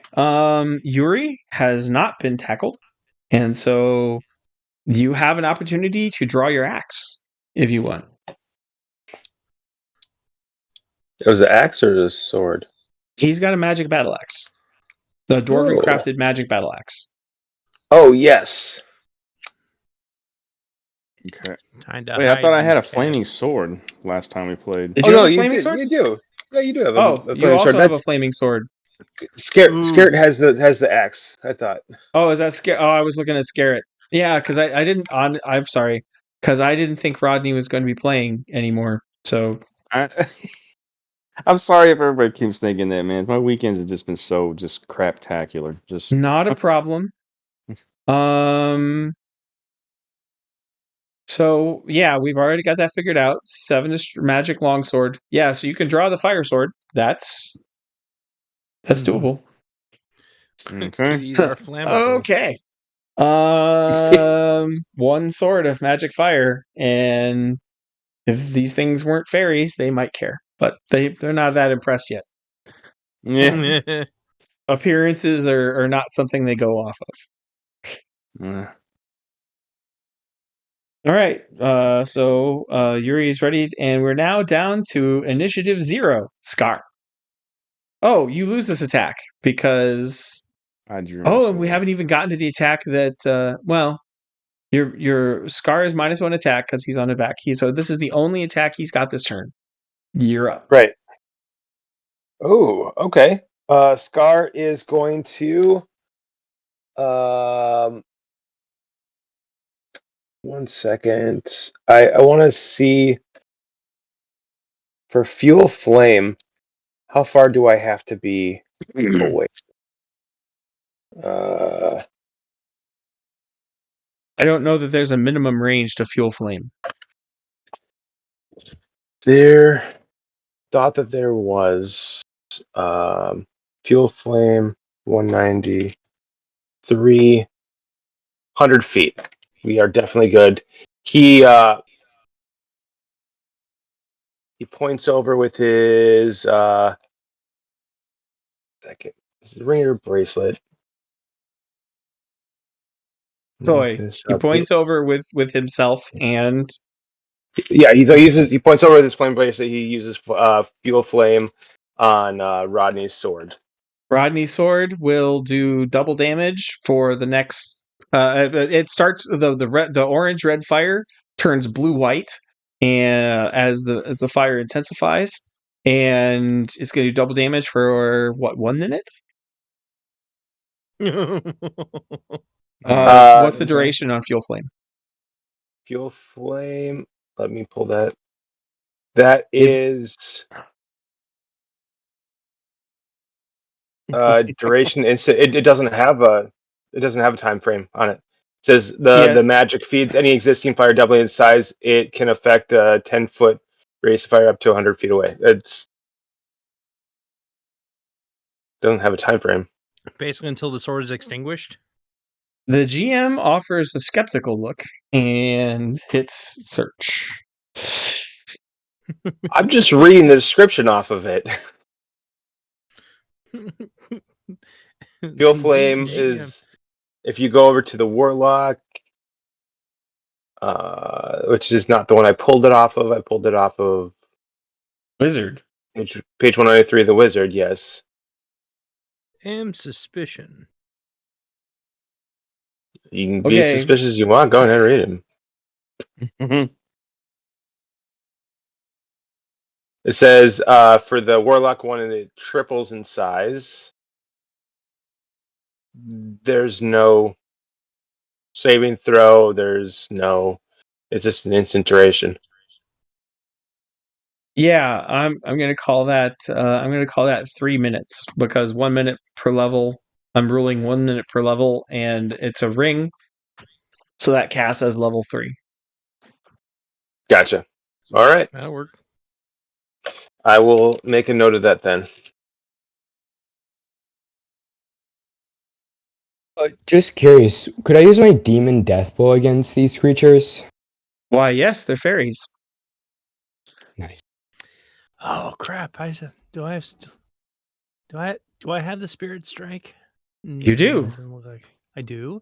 Okay. Yes, you do. Then that's what I need to use. Well, yeah, that would be good. And that's cool. Like, I'm totally okay with 16-year-olds. They've spent 2 years training and growing and surviving. This is their first real life or death fight against monsters in a while, since they were 14. And it's okay to kind of fumble with, how do we do this again? That's cool. It's totally in keeping with the story. I don't actually have spirit strike on there. So you have put your magic where it's going to do the most good, and turned Rodney's flaming sword into the surface of the sun. Okay, that's not going to be frightening at all. I think you did that last time, and but you use that the wizard spell and not the warlock spell, so you only double the flame instead of triple it. Okay.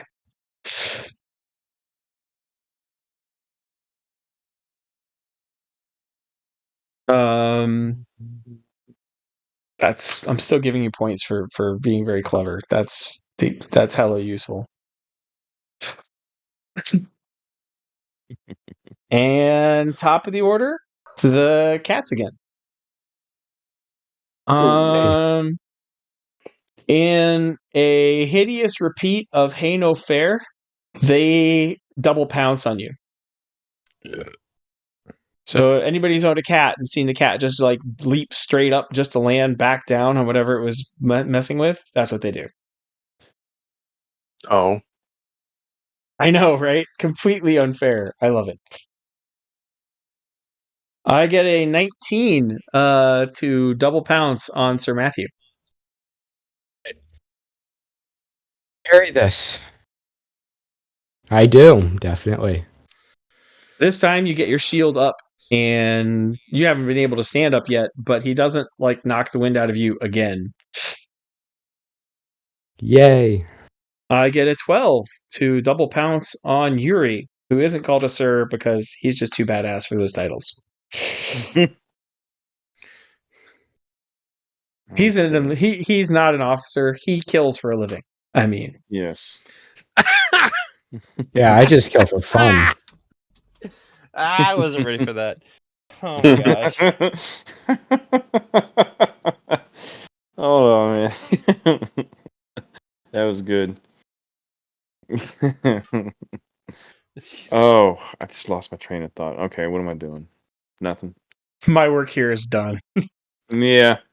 But Totally you didn't caught do off guard anything. by that comment. Oh, crap. So, if you're looking to roll your parry, you can just hit Yeah. you click No. where you're going to be typing. You just hit the up arrow, and it should be the last thing that you put in there. That's regular 20, right? D20 Plus plus 11 is what was your last roll. Yeah. That should be the same thing. Oh, his defense, yes. Oh. Nat 1! What? Oh no! I'm part of the So I'm many part of the nat Nat ones. Club too. Rodney Ouch. loses his next attack, and he joins Sir Matthew in the and Scar in the The next initiative. room. What's initiative club? The plus initiative. Ugh. Your armor takes 2 points of damage. So if I'm reading your character Ooh. right, web armor. So your web armor is infinite. So yeah. The chainmail you wear, just so people don't understand that your armor is magic and they underestimate you. Yeah. Right. All right. Ooh, that was a That's not nasty roll. disgusting at all. Let's pounce on a warlock. 15 to bound up and Man. down on Scar. On general principles. I'm really having fun with the cat fairies, by the way. Oh, I bet you are. Yeah, you are. And you guys want to go 15? fight a dragon. That's hilarious. Man. No, I did not make it for the parry, but I also have web armor, so. That's nice. You still get slammed into the ground. You don't take damage, but you still lose yet another attack. I think at this rate, you're going to be like negative attacks by next round. Does it bleed into the next round? I thought that it was just contained to the one single round. Let me consult my conscience as a game master. You're so host. Oh. They can't pull off Ta-da. They can't pull off awesome moves like this and get no effect from it. What are you kidding me? If that was going to be the case, I'd just have them rip your throat out. I mean, claw attack. True. Let's pounce on a Boy Scout because Nat 20.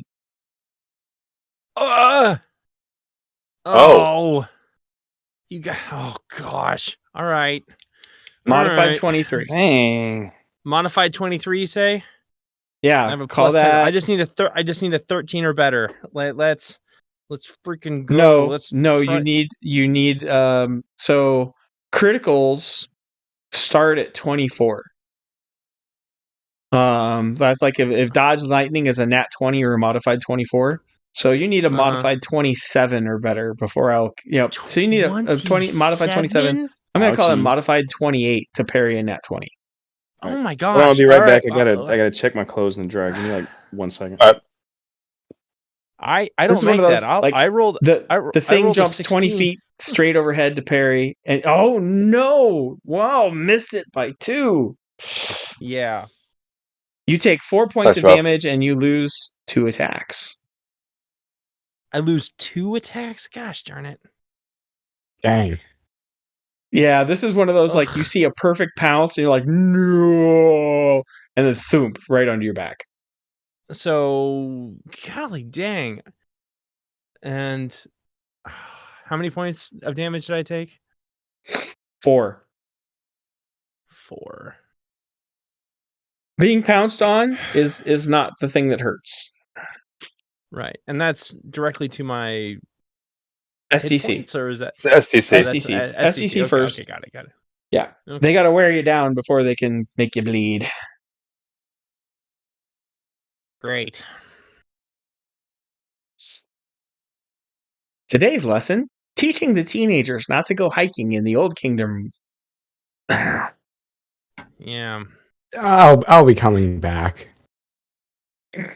I'll be back. So I don't get to go for 2 rounds. No, you can have your 4th attack now. Okay. All right. I mean, my initiative goes to 0, though, right? Correct. Yeah. So, Yuri. Bad Oh, back. Yuri is also at 0. Everybody else is at 0. So, What losers am at I at? 0, which is the entire human party. What is Yuri? Yeah. Scar is out of attacks. Scar is already losing Oh. attacks from next round. No. And I do think that Sir Matthew gets his 3rd attack of the round. Yes. All right. I stand up and attack the furry feline that attacked me. Okay. All right. So I cannot use my demon death bow because that counts as 2 attacks. So this is just a normal attack. So that is +6 to hit. 19 to hit. incoming. Defense is a 5. Hate that. That is 3d6 plus 12. 24. All right. You cut some hair off of the top of his left ear. 31 STC remain. Oh. Oop.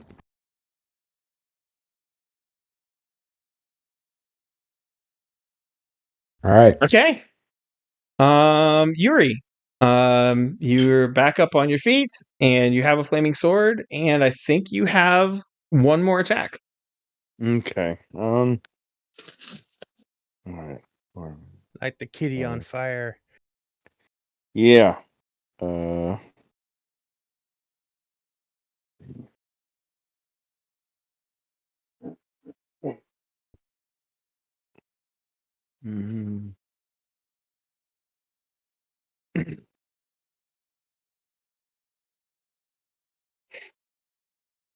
Okay, can I go ahead and does a simultaneous attack that count as 1 attack for me, or does it count as So 2? a simultaneous attack is when you abandon defense and hit them while they're attacking you. So, but it's your turn, so you can just do a normal attack. Okay. If you Okay, want to gotcha. abandon your ability to defend for the rest of the round, No, might I'm not good. be a wise decision. You No, I'm can good. double attack with both your shield and your sword. No, I'm good. Okay. Yeah. I'll just do a normal attack. So I can't remember. What is I know this flaming sword has a funky roll combination, right? It's some weird. No, it's just No, Just just regular? roll Okay. d20 and add your bonus to strike. Bonus to strike. What is my bonus to strike? Well, if we look at +7. your character, Yeah, you'll see +7. infantry combat table, Yeah, it's magic +7. longsword, +7 to strike. Okay. So just roll a regular 1d20. Yep. And add 7. Which you have no idea how amazing that is for a level 1 teeny bopper. No, I don't. I'm still completely brand new to this teeny book. 2D6 So your 3D6 average is like your average enlisted What's that? your average professional infantryman in this world, like the Green Men or the Dominion Army, they might have a 3 to strike and a 5 to parry. Oh, okay. What was that? Somebody said. What about strike? Oh, I was saying like for damage too, like we're pretty overpowered usually, like 2d6, let him 3d6. hit first. Let him hit first, Yeah. and then we'll worry about the Okay. damage. And what All you're right, saying that's will fair. become evident. Cool. All right, let's see how this works. Or not. Incoming with a 9. That is Wow. actually under their armor rating, which means it will fail to penetrate their magical hide. Oh. And he will simultaneously attack you with a claw. Mm. The incoming attack is a 16, which means it will get past your web armor. It will get past your web armor, and he will claw you. Meow. So you take 5 points of SDC damage, which is barely a scratch. So we'll go down where you see the heart, and we'll write in 42 as your temporary. We don't Okay. want to change your totals. We can keep track of where you are now. Gotcha. Okay. So I'm watching. Yep. And I can do the same thing on your token. Okay. So if you highlight, if you click on it, if you click on your icon, a bunch of numbers will pop up. Yeah. And you can click on 47, which is your SDC, your structural damage capacity, your trivial injury. And if you just type in -5 and enter, it does the math for you, and you're down to 42. Okay, gotcha. Cool. So that makes it quick and easy for the players. The Roll20 is very easy. I didn't for the do players. -5. I just typed in 42. Does that matter? Hey, the meaning of life is the same for everyone. I don't. Yeah, okay, I'm just sure. I didn't know if it already had built-in formulas or whatever. Sorry. I love math, and so I love the fact that whatever process consistently gives you the right answer is acceptable. All right. Okay, and then I do believe that Badger has a final attack left.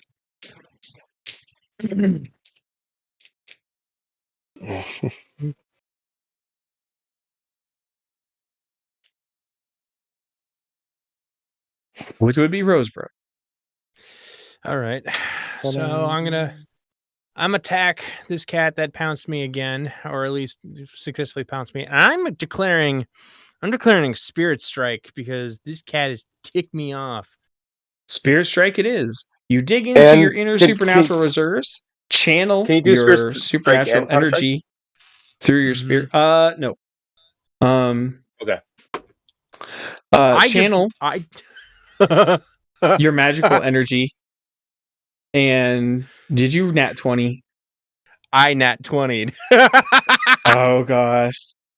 So it gets a 15. So normally your Spirit Strike does triple damage to supernatural threats. This one will do 6 times damage. Oh. That is the worst possible thing you could possibly have rolled. I love it. What for me? The worst possible thing I could have rolled for me or for the cat? So no sooner does that happen than Sir Matthew loses another 2 ISP. But roll your damage, as Sir Matthew now feels that he and his friends are in even more mortal danger than they were before. What? Yay! What? It's gonna be like some giant lizard folk. Oh, maybe it is a dragon. Oh no! Oh, roll damage. Come on. I'm rolling. I'm getting damage. I have to.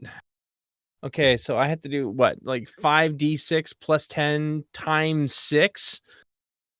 Yeah. 5d6 plus 10 times 6, yes. Okay, hold on. 5d6 plus 10 times 6. Let's see if that calculation works. Holy crap! Yep. Holy cow. I need to roll for how much PPE I just burned. I rolled 3. I only burned 3 PPE, so cool. GM looks up something. Pretty sure that 7.5 gallons. Okay, that's what I needed.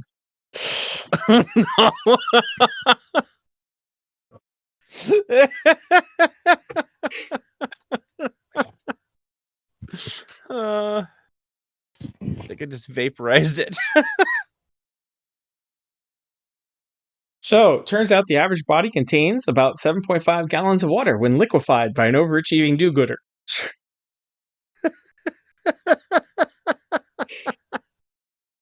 And that particular fairy thing spends the last picosecond as a comet-shaped smear in front of you, all the way up to and covering the wall behind him, in a drippy ichor of. I mean, you now know how the sausage is made. Yeah, red fist activate. Exactly.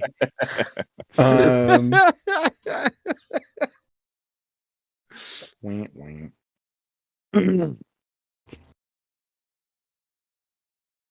Well, that made an impression. Yeah. The creatures have an attack left, and they all leap outside, screaming in terror.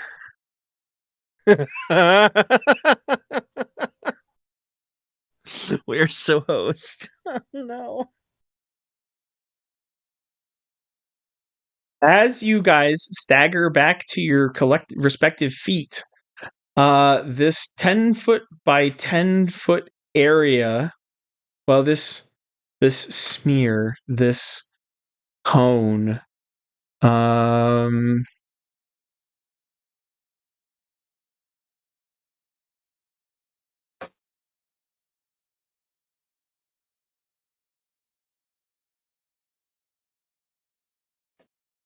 Well, I think we're dead. We're all about to die. Oh no. Oh, maybe it's more man-eating plants that we can harvest for food. What? Oh, We're about to have never a mind. gelatinous cube. What is this? the sand devours the moisture as if it were draining, and as it devours the moisture, it transforms, and the area that you bathed in liquefied bad guy congeals together and begins to move. I want to run away. Me too. I want to run this. I want to run very fast to Those of open you- areas. Those of you with lore, demons, and monsters are allowed to make a check. Okay.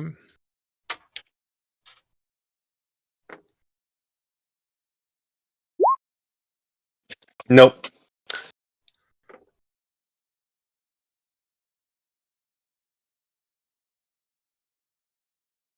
Sorry, the back of your mind is too busy gibbering in fear. Fair. That's fair. I made a let's see. successful. What is the horror factor on this stuff? Oh gosh. 80 per gallon. Oh wow. What's 80 times 7.5? Oh no. Oh no. Yeah, we run. Oh no. If only we had a holy hand grenade. I think that's my site. I should name my spear that.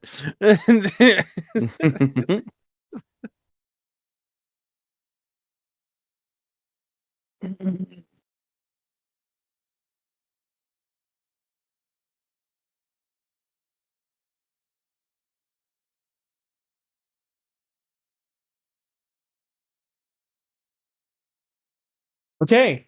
So the man-sized blob of black jelly that is congealed from this, leaving no sand, like where it comes together. You actually see a beautiful tile mosaic with elven script. Mm-hmm. Can we read the elven script? It is a poem. It is a pastoral poem about. You can't read any more than that because, oh my god, we're all going to die. Ah, dang. It's the blob. Run! Beware the monster of Horror factor save against versus 15.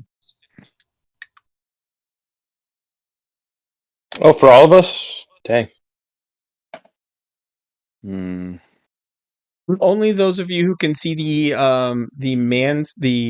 man-sized 200-pound 20 moving again. blob of shit. That's not sand. Mm. That'd be all of us, wouldn't it? That's all of you. For what? Yes. You said it was a horror factor of 15. Oh, we hit that saving. It's 15. Oh crap! I do not make mine. Uh-oh. Oh, okay. I have I have nothing. I have a +5, and I didn't make mine. Dang.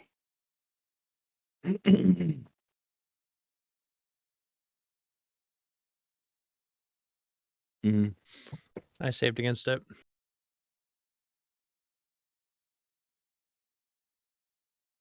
Hey, if we could get like, does anyone have like a random vial on them so we could scoop up a little bit of it? You want to bottle it?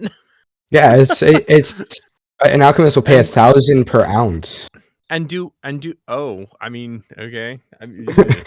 I mean, You want to I try don't know and if we have bottle time. that? I think it wants to be friends. No, I mean, what are you gonna do? Yeah. Dump it in the river on somebody chasing us? I mean, we have a ballista. We could, launch it onto an enemy's deck and then, boom, evil slime. Does it require blood or is it just moisture? Did somebody actually make their check? I made it. Yeah. Moisture. It's water based. So, has it not rained here in a while? Apparently not. Yeah. Hey, you know what? Fire magic would actually be very effective at drying it out.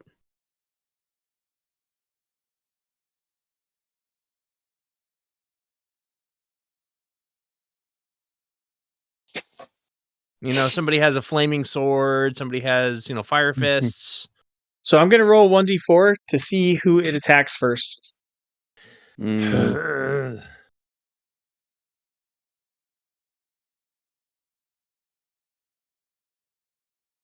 Yuri. It goes after Yuri. I'll go figure. Okay. And he failed his horror factor, which means he gets no defense. Oh no. Crap. Is he about to be consumed? Hey, Yuri is engulfed in ooze. I'm dead. No. Better get dissolved. Mm. we must save him. Which means that, of course, it engulfs his flaming sword, which means the flaming sword will do full damage to it. Well, Oh, it'll sweet. do it. That's It awesome. automatically does its damage every Oh. round. Nice. Oh. Whoa. That's cool. Okay. Yep. Right on. All right. So I'm still gonna need to breathe soon, though. So is this where I roll the? Because I can't remember. So if you look on my character on the right side where it says infantry combat table, when does the 7d6 plus 14 come in? Now, Oh, like now okay, right it on. because it engulfed you. It basically impales itself on your flaming sword. Okay. Nice. So here's the thing. Your flaming sword is currently doing double damage, but this thing is resistant to fire, which means it'll only take half of that. So just roll your normal damage and it'll break even. It's resistant to fire. Oh my gosh, no. What? Okay. I'm assuming this is a fey creature. Nope. No. It's a creation of an alchemist who got something terribly wrong. So Spirit Strike will do my Jack gosh, Diddley. this is not my night. I would allow it's alchemical, so I would allow Okay. Spirit Strike. Got it. Okay. You don't have to roll a strike; you just roll the damage Oh, my bad. because it is engulfing you, which includes the sword in Yes. your hand. Yep. For 76 everybody plus else, 14. Yuri suddenly it now appears to be kind of like a quivering, semi-humanoid quivering pillar of black mud that is glowing from within where the sword is. You can't actually see any of Yuri's features, and Yuri can't breathe, etc. All right, 39 points of damage. Minus 39. 561 points left. Ooh wee.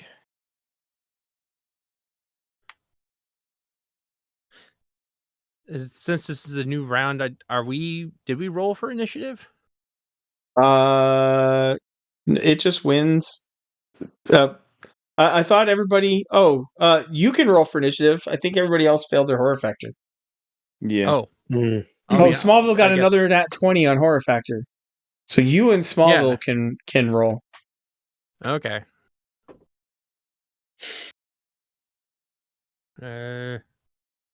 Wow, okay.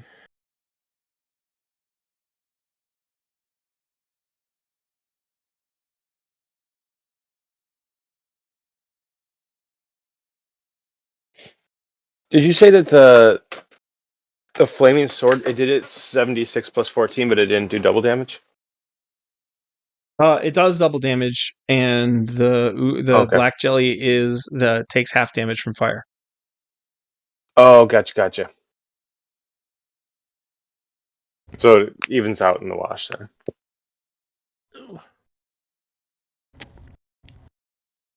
Well, Smallville goes before I do. Mm-hmm. Oh wow. Yeah, those are some good rolls. Yeah. So the ooze gets a 19, the Kinniger get a 21, and everybody else gets a 0 for failing the horror factor. So, Sir Matthew, you're up.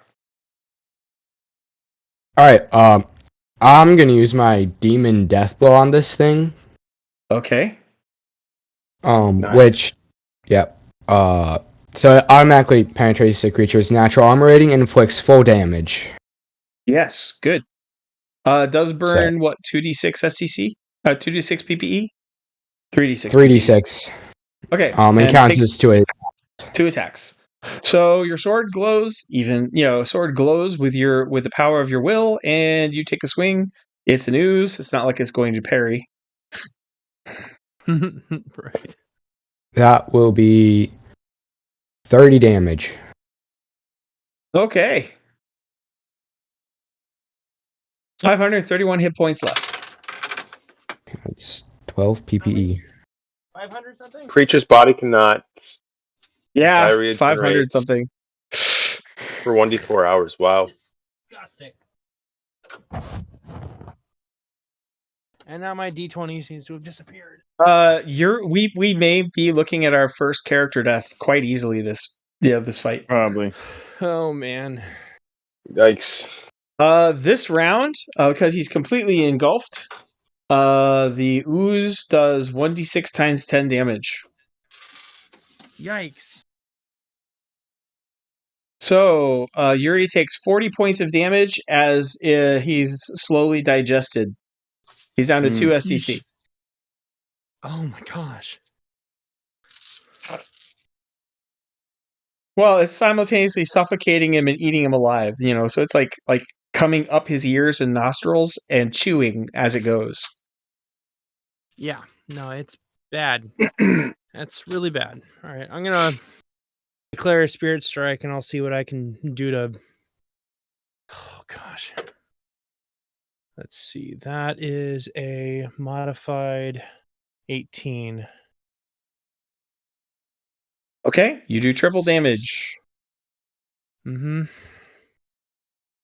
Let me just type up. We know where that gets us. 90 points of damage. 441 hit points remain. Yikes.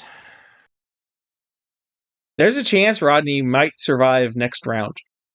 At the rate it's Yuri might survive next round at the rate it's eating him alive.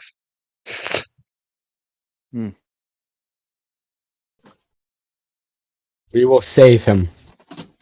I wait with bated breath. I'm on your side. Honest. Right. All right. So that was Sir Matthew, and then Roseboro, and then the Kinney Gur. They're distracted. Eat them now. And they all come pouncing back in. Oh my goodness. Oh, I get a 16 to pounce on Sir Matthew. all right. I got better things to do. Yeah. They all passed their horror factor? They're roommates. Okay. They just didn't want to be the thing it decided to eat first. That doesn't mean they're not hungry.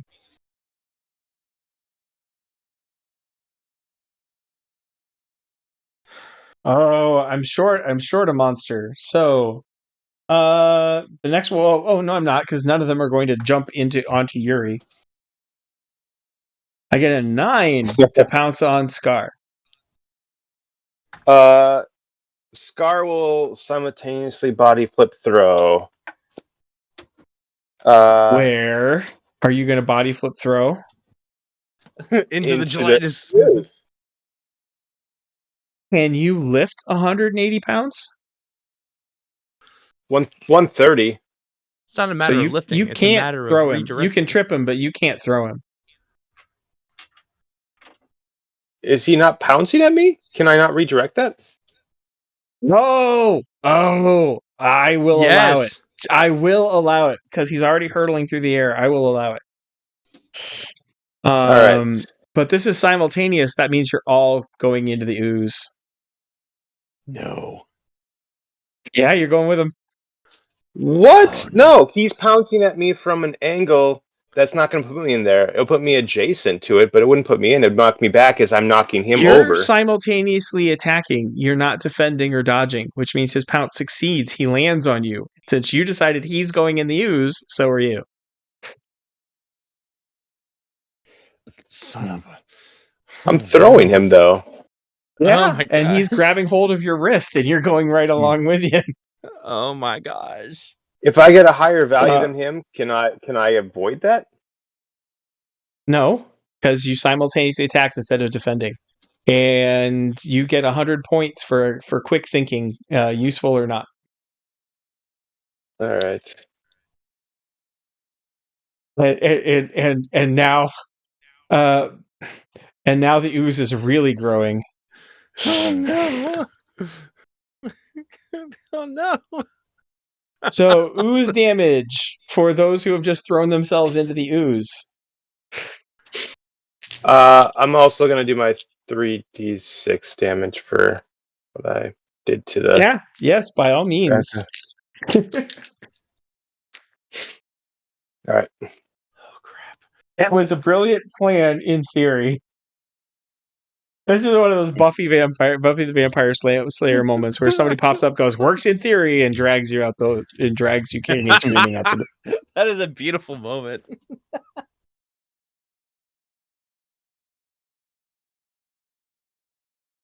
So Scar, and the Kinniger take 5d6 points of damage, as they are only just half stuck in the ooze so far. Because I cast Fuel Flame within 10 feet of myself, does my Fire Fist also not double in size or double in power? Yeah, knock yourself out. So Okay. 26 points? 26 points, yep. And does that not 415 hit points remain. Okay. And that wouldn't just be to the ooze, it'd be to the Kinniger, right? Yeah. Oh yeah, yep. The Kinniger also takes 14 points for its first damage of the game. Well, this dungeon crawl's gone horribly wrong. Apparently. All It right. vaporized a freaking cat, and it turned into a worse situation. And now I pounce on Badger. 21 incoming attack. Oh, I can parry that. You got this. I got this. I'm gonna parry. Let's see that. That's a modified 28. Okay, you totally parry that.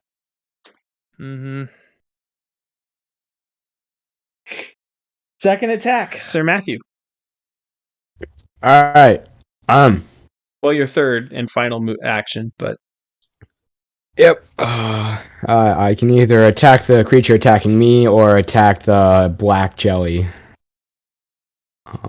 Let's see. you 'Cause can't I do any could- damage to the black jelly. Oh wait, your weapon is magic. Never mind. Let me double check. Yeah. That. Immune to most ordinary weapons and psionic attacks, impervious to cold, resistant to fire, even magical.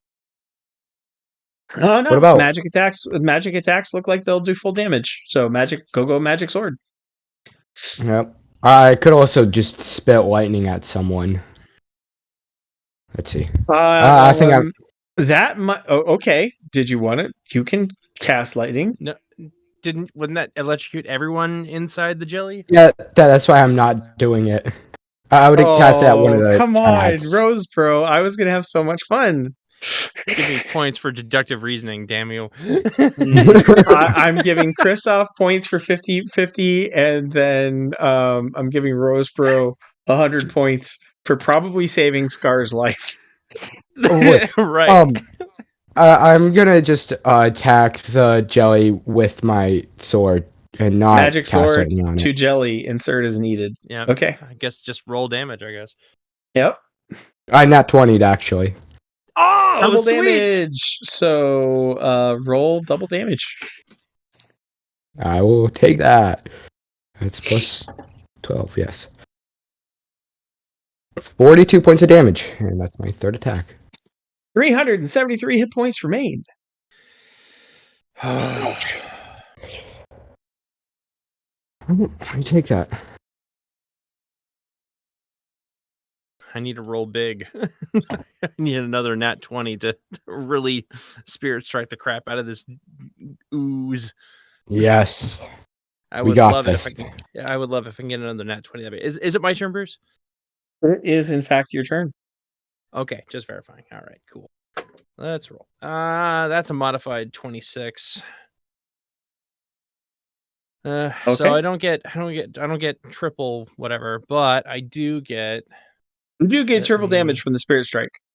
I do get, yeah, right, because I did declare I'm doing spirit strike.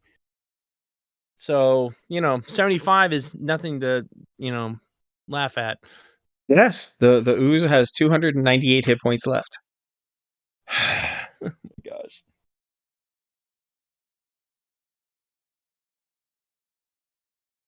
Excited to see what that fire sword does to it. We sure could use a wizard right about now. Yeah, we could. Yep. If only. Ryan, I hope you did good on your homework. We all died because you weren't there.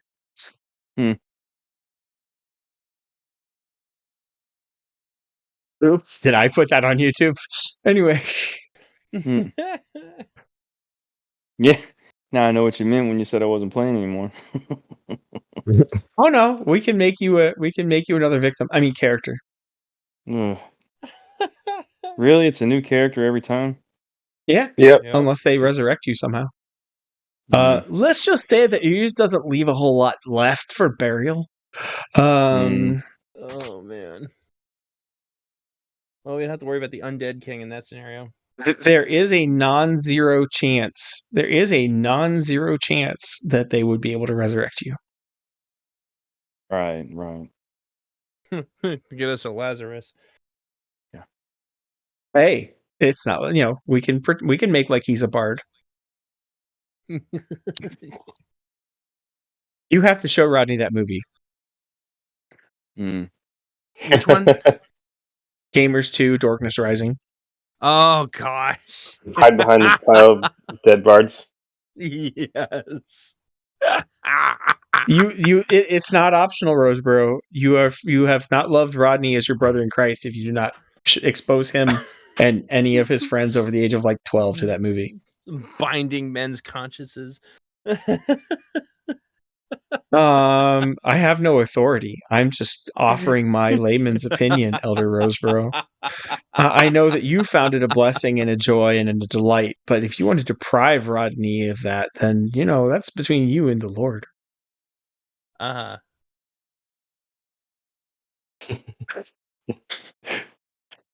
Oh, this is why I shouldn't be allowed out in public. All right, moving right along. The Kinnigur get to continue. All right, so well, the one Kinnigur claws uselessly at the ooze as it continues to crawl up his body where Scar put him. Oh, does it actually damage the ooze? No. Dang it. Uh-huh. Convenient.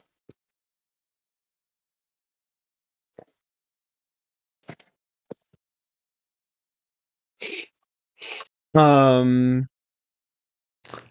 then the biggest Kinnigur who's fighting Sir Matthew says, "Kill them quickly, drag them away from the hunger that walks." And gets a 10 to try to claw Sir Matthew's throat out. Parry it, parry it, parry it. I hopefully can parry it. I definitely make it. 19 to claw at Brother Badges. Wait, how much? 19. 19. Oh goodness. Okay, well, with a plus 10, I can parry that. Come on. Let's roll something deep. Okay, that was fun. That was interesting. Nat 20 to parry. Okay. He doesn't get anywhere close. He goes to claw at you, and you bring your staff right up in between his legs, and he staggers back. Right. Okay. All right. And bottom of the order, the ooze. The ooze only has one attack action, evens and odds. The ooze completely engulfs the Kinnigur as well as Scar.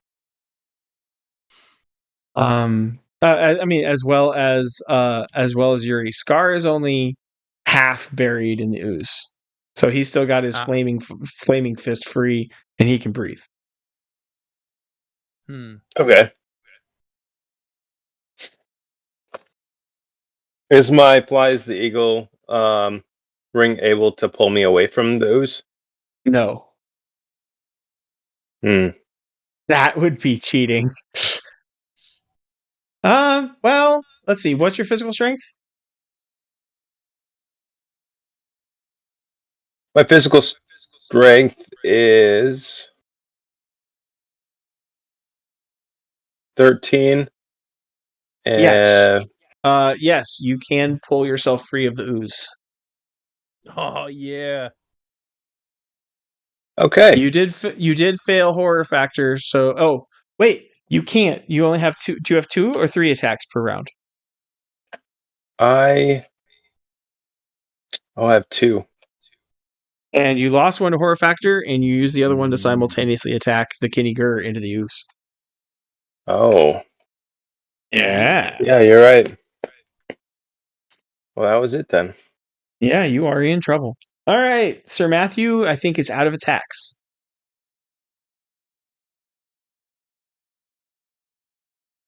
Christoph? Yes, I am. Which leaves Roseboro with 2 attacks left for Brother Badger. Yep. I'm gonna pull me out. Pull me out. Pull you out? Am I able to pull him out? Well, yeah, sure. Just reach out and yank him out. I'm just wondering if my time is best spent attacking the thing with the Spirit Strike again. Dilemma. Because on the next round, he can pull himself out on the next round, right? Yes. Okay, so I'm gonna use my attack to actually attack. Be a spirit strike.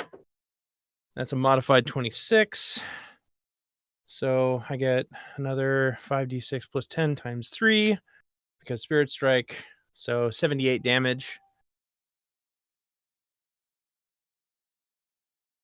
220 hit points left. We're getting there. We're getting there. And that was Started attack with 600 3 of guys, 4. so that's not nothing. Okay, so that was 3 of my 4 attacks. Mark your PPE. Right. I need to. You can only keep that up for a certain amount of time. Right. I know. Because I need to mark that off. 2d6 per strike, and I think you've done 4. So 8d6. 8d6. Okay. Yeah, hold on. Let me just 31. 8d6. Boom. 28. 28. We'll go with 28. Yeah. 64 plus 20. 20. I only have 26.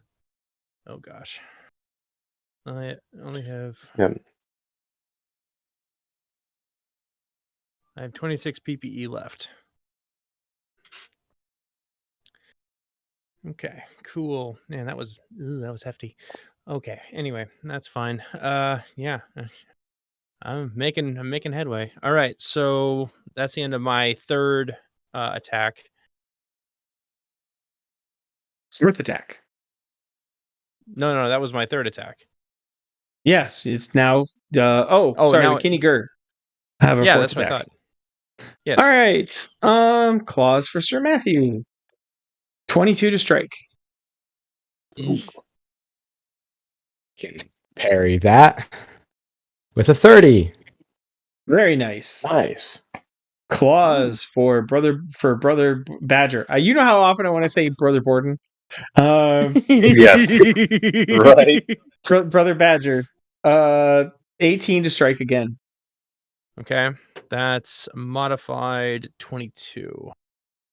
22 to parry. All right, you parry. All right, so and you are up. Fourth attack. I'm doing another spirit strike, and that is a modified 17. So not a nat 20. And let's try this again.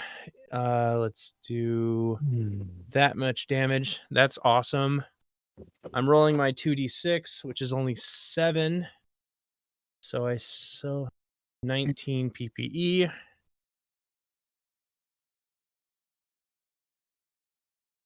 So your spear flashes as you raise it up and bring it down, and every time he does it, the Lord magically blasts another chunk of jelly away from your friends.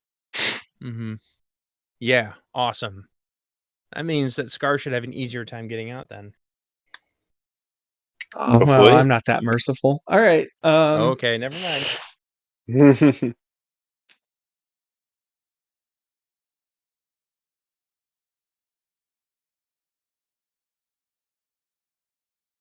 Initiative, I believe. Oh, sorry. Critters. 15 to attack Sir Matthew. A nat 20 to attack Brother Badger. So what? I have to make 28 again? Yep. Son of a... I just rolled an 18. You parried. Yep, you parried yep, very well done. There.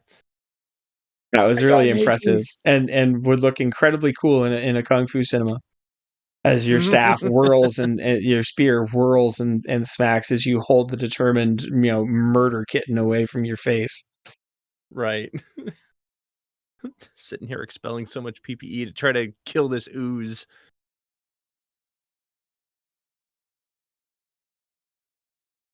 Oh yeah.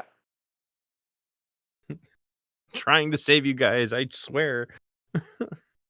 Hey, you're doing good. But they're probably dead because it is now third round. So 30 seconds of combat have happened since you guys walked into into this room.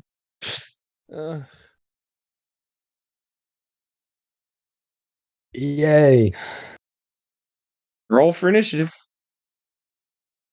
I no longer get my... Oh. Whatever.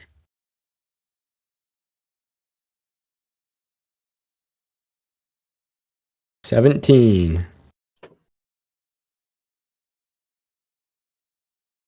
Okay. And 15 for Badger. Bookman, what do we have for Scar?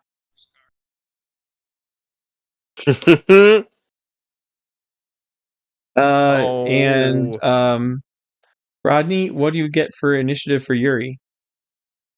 Detour. Oh, I thought I was dead. No, dead you're yet. dying. You're being digested from the outside in, but you can still object about it with your flaming sword. Yes.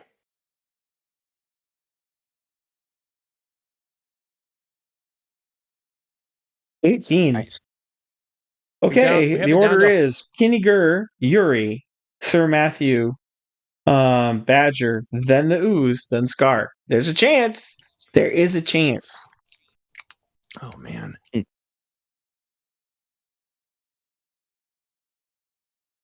mean, how much does that flaming sword do in damage to it? Well, it doesn't 76 matter, plus it's 14 halved. at the moment. Well, it doesn't matter. It's halved, so because it's resistant Well, to no, fire. it's doubled and No, no. halved, so it breaks even for Mm. 76 plus Yeah. 14. So between your attack and my attack, we might be able to kill it. Sure. I can hit it with my Demon Death Blow, which is 30 points of damage. There we go. Yeah, we can kill this thing. All right. Well, the kitties go first. Yeah. Nat 20 on Sir Matthew. Oh, Oh my gosh. Dang it! There's no chance. By 2. 10 SDC to Sir Matthew. Wait, was that a tackle or a claw? Claw attack. Oh, so I don't lose an attack. Okay. You don't I lose would attack. rather You don't take lose that. initiative. You still have a chance to save Yuri. yes. 7 that's like- to attack Brother Badges. How much did you say? 7. Oh, okay. Modified 23. Oh yeah, that's ridiculous. It goes to attack. You just sweep its feet out from underneath it. It bounces back up. But Bad kitty. no, there is now a level 0. All right. And Sir Matthew is up. Yuri, that's up. Oh yeah, no. Yeah, Yuri is up. Sorry, 18.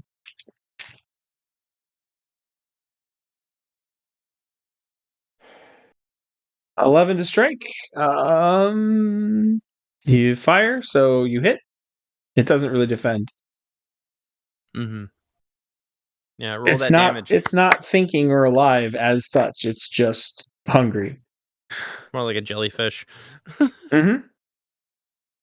40 points of damage. Nice. Yes. 96 hit points left. Oh, we're close. I'm gonna Demon Death Blow the black jelly. Yes. All right. Once again, the power of your will, and the favor of the gods gather in your sword. You hit. 30 points of damage. Did you roll the damage? It's automatically max damage. Full damage, Yeah, not max damage. I mean full damage, that's what I meant. Full damage means not half damage, so you still have to roll. Ugh. D6, 3. For like the flame sword from Yuri, it's half fire damage. Yeah, Something 22. Yeah, it's 74 hit points remain. This is within Josh's range. Oh my gosh. So, whose turn is it? Your turn. Okay. I'm a roll to see if I can get a 20. I did not get a 20, but I also did not get a nat 1, so that's fine. Modified 15, that will hit. So, okay, let's try this. Nice. Yeah.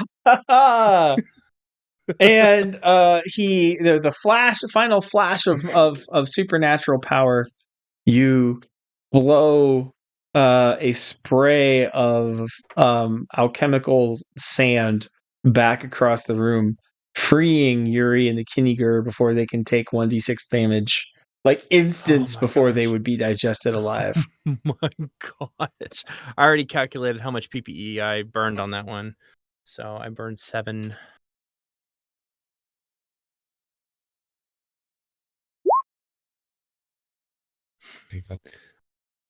You guys owe me beer. Yep. The ooze doesn't get a turn. It is Scar's turn. Scar goes and points his renewing band of cloth and flesh and uses heal wounds on Yuri. That is. Did he have hit point damage or was it just STC? No, just STC. Oh, cool. All right, so burn flesh and pulled muscle, restoring 3d6 STC and 1d6 hit points. Roll it. So, okay. So it's just the 3d6 then. Yep. Okay, here it comes. 10. You get 10 STC. All right, he's up Question, to 12. Is all the black sand, was it all consumed, or is there still black It's sand not around consumed. that It's just reduced to sand. It's indestructible. Oh my gosh. So, we might want to move. Yeah, out we're of gonna here. run. We're gonna run. Oh, you guys are going going to take this fight out of this room? Yes. Maybe we should take it into their den. Because that's No. I want to go out here where there's no black sand. Because if I evaporate another one of these guys, the ooze is back again. Yep. Potentially. Most definitely.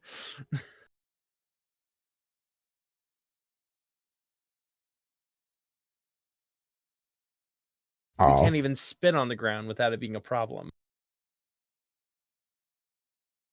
No peeing in here either. No fighting the yellow ooze. If you reach your quota, you'll get a fresh bucket. For your attack, you're going to leave the room? Yeah. Well, the Kinigur... No!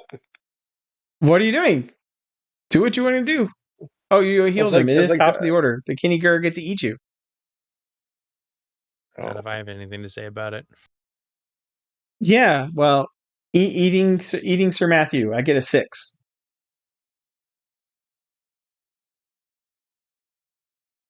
A 6? Yep. I'm actually not. I'm just going to defend from that. Okay. Because I don't... Well, I'll simultaneously attack. All right, simultaneously attacking the alpha man-eating kitty. Nat 20'd. Oh, brutal. Whoa. And it's humanoid, so a knockout. Nice. I just hope I don't make it bleed. 44 points of damage. Oh, come on. All right.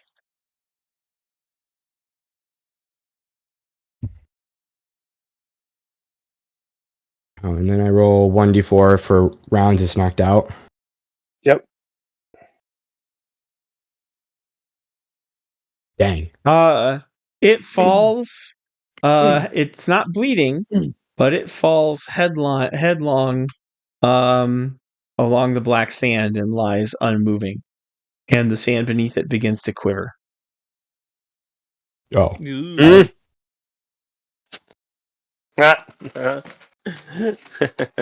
Yay. Run Oh, away, run away. Well, I'm out of attacks, so 12 to eat our warrior monk.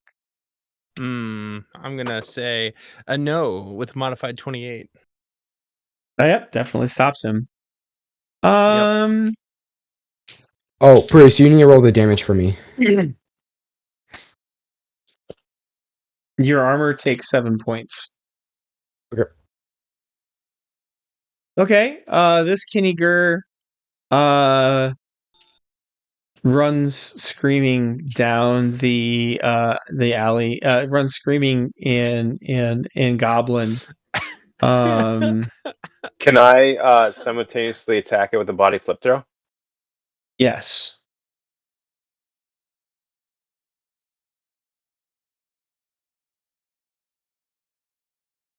All right.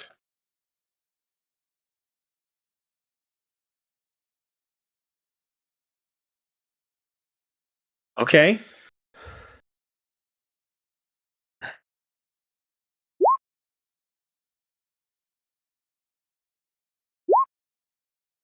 I'm giving you experience points for quick thinking on that. Times And 2, it's out and 2 attacks and is at 0. All right. And then we're top of the order, second attack. Or that was second attack. Yuri is up. that was my second. Oh, that's right. Yeah, no, this is No, that was your first attack. Well, the first one was the. Oh yeah, the heal. So that was your second. Yep. Which means if you're gonna get out of this room this turn, somebody's gonna have to drag you. Yep.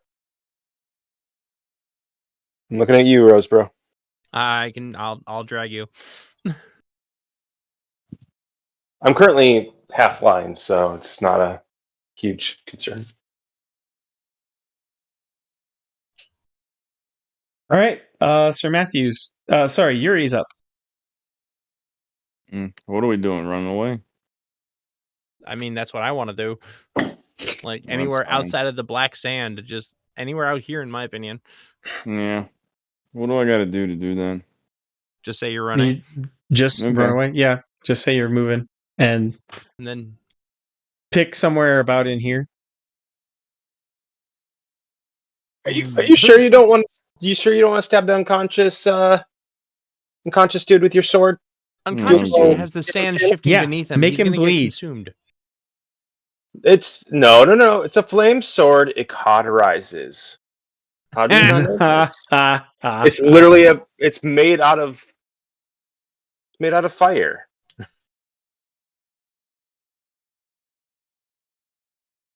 So Yuri is takes the better part of valor.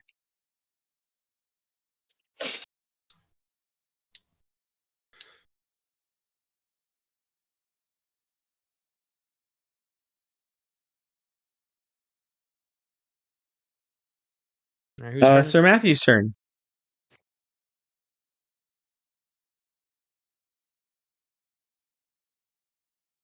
I'm out of attacks, so I just stand there. Oh no, that's not good. Nope. No. I'm gonna be running real fast next round.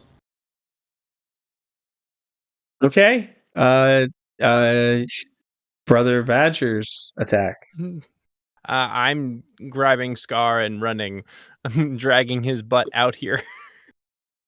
Okay. Carry me along like a balloon. Woohoo! The fearless leader stays behind. He's the hero, saves the day, fights the snow. I don't know the last part of that song. We'll have to figure out what happens. The female shouts to the one who is almost oozified.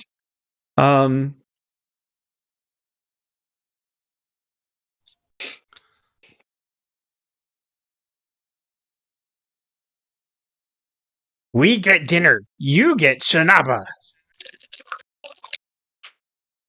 Well, good thing he can't hear. Shinaba? Apparently only half those directions are going to be followed. Why can't he hear? Because he's unconscious?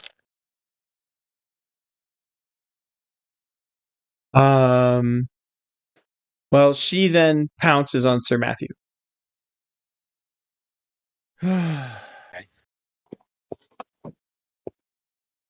Incoming attack at 17.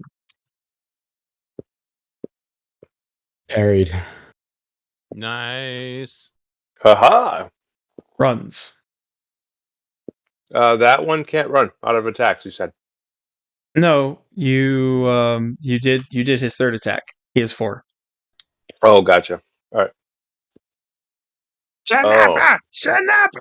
Shinaba! Oh, gotcha. She wasn't talking to the unconscious alpha. She was talking to that guy. Mm-hmm. She was talking to her son. Mm-hmm. Shinaba.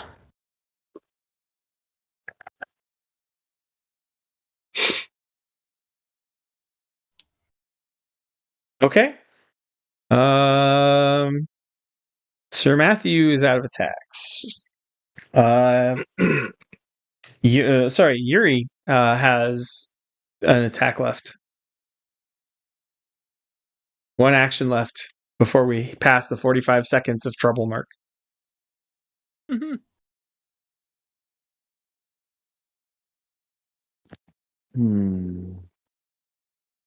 Let's see.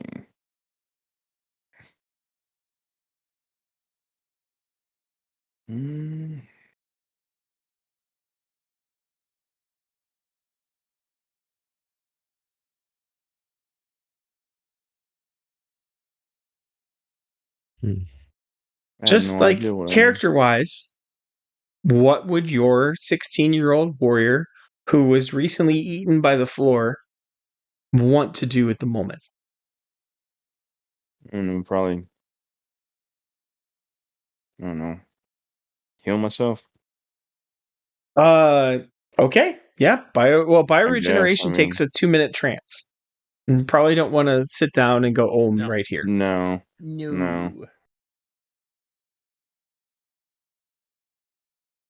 I think you're fast as well as strong. Let me double check. Oh, nope. Speed 14. Never mind.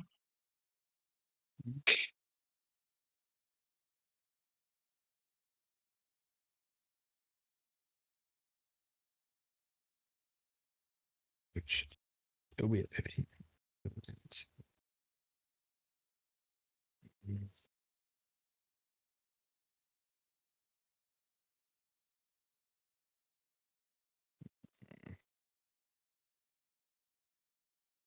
Yeah, hasn't picked up running or force march yet. So he have room to get faster in life. And now you have motivation to get faster in life. But what does Yuri do?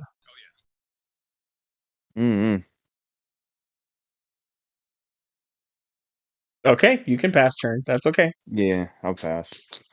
All right, Yuri's kind of overwhelmed by the events of the last 40 seconds.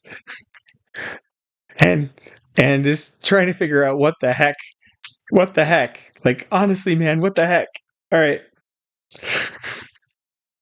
In which case, that is it for the round. Well, actually, you. Oh, what are you gonna do? Run back in and drag Sir Matthew out? I mean, that would technically be 2 attacks, wouldn't it? And I still have 2 attacks left. Okay, you get the party out. Yep, there we go. Yeah, we're not having the ooze come back just to consume him again, or consume anyone. All right. Are you guys gonna regroup here, or are you gonna keep running? I mean, I'm kind of half tempted to have us break down a wall and charge in. Okay, so you're not dissuaded from the dungeon crawl. Well, I mean, I guess I don't have a whole lot of PPE left. Everyone just got their crap kicked in. So, I mean, if this was just group the decision, exterior, imagine because I can spend this week. I can spend this week fleshing out the rest of this dungeon, or we can have you guys run back to the river a little wiser about the dangers of the Old Kingdom. I vote for the second one. There could be stuff in there, useful resources. I could go either way. I want them. I say we continue the dungeon.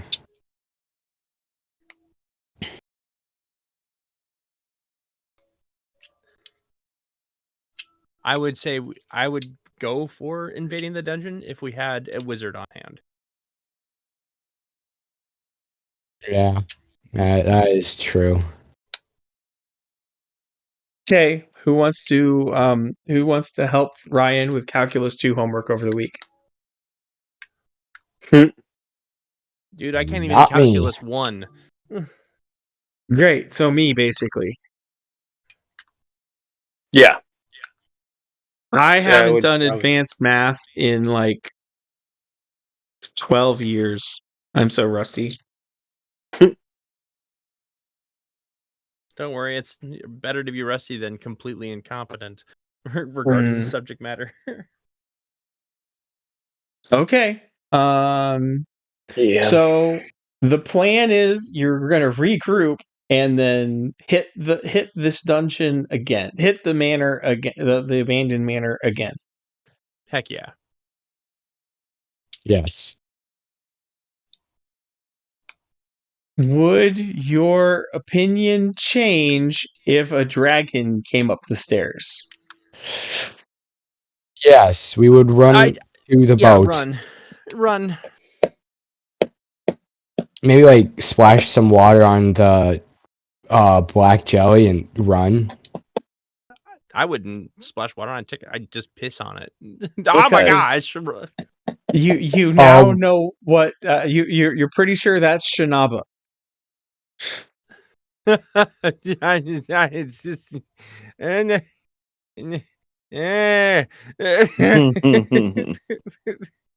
What the heck is that? Shinaba. It's big.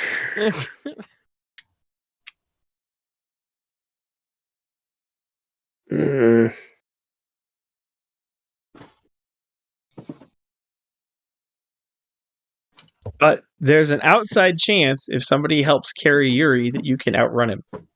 His speed is only 21. I have a speed of 29. Well, I'm pretty sure I could just cast Fly as the Eagle on him. That would work. I only have a speed of 15, by the way. I'm also not very fast. Okay, well, you're a different story. I would just cast super speed on you. Superhuman speed. Oh god. Wow. Run. Your character Flash. For 3 minutes your character would be able to run at the speed of 44.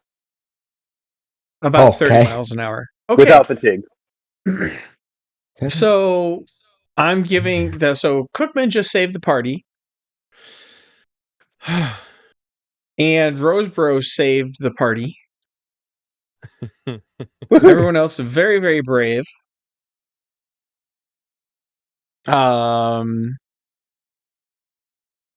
survived the Death Kitties and the Black Jelly, both of which could have killed you all.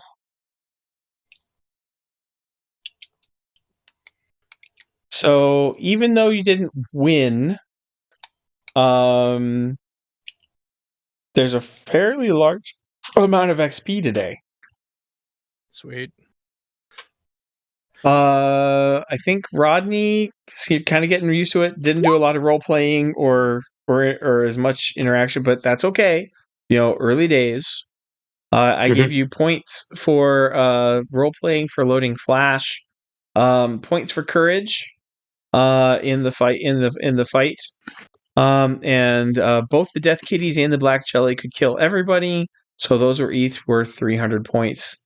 Your total then is 750 experience points for tonight's adventure. Plus your skill rolls. Yeah. How many skill rolls did you make?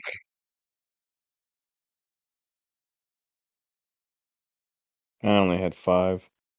That's good. Okay. Okay, so plus 125. All right. So So 75 total. 875 plus 150. You are at 1,025 experience. Sweet. And you hit your next level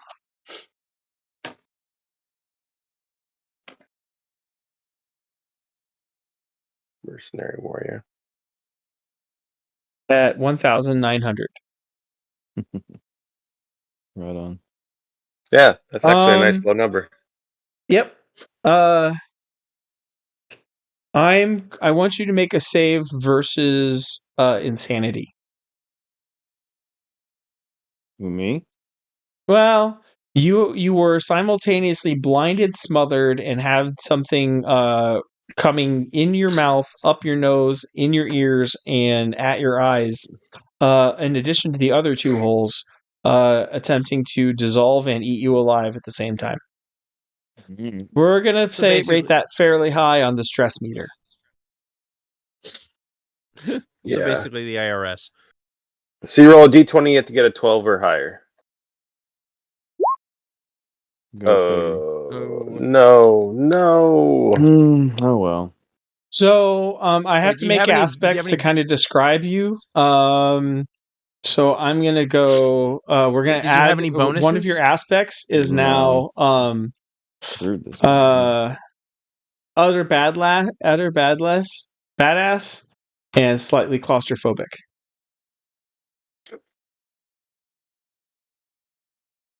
So we're claustrophobic on a small ship. Hey, wait, does he have a plus 12 against insanity? I'm looking at his No. character sheet. No, It's a 12. his It's a save 12 plus is- roll. Oh, got it. Got it. It has to be Just- above 12. Okay, I got Yeah, it. just like save versus psionics is 11 plus Got for it. him. Oh, Yep, that yep, makes yep. sense. Yep. I'll work on the other aspects for your character later. So check Discord a couple times this week because we'll have to talk about how you see your character's personality and goals.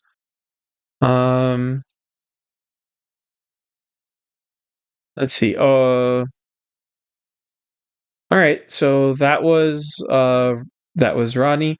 Roseboro really shined this week. 1150 plus skill checks. Okay. For you got most of the experience for saving Rodney and Scar from the ooze.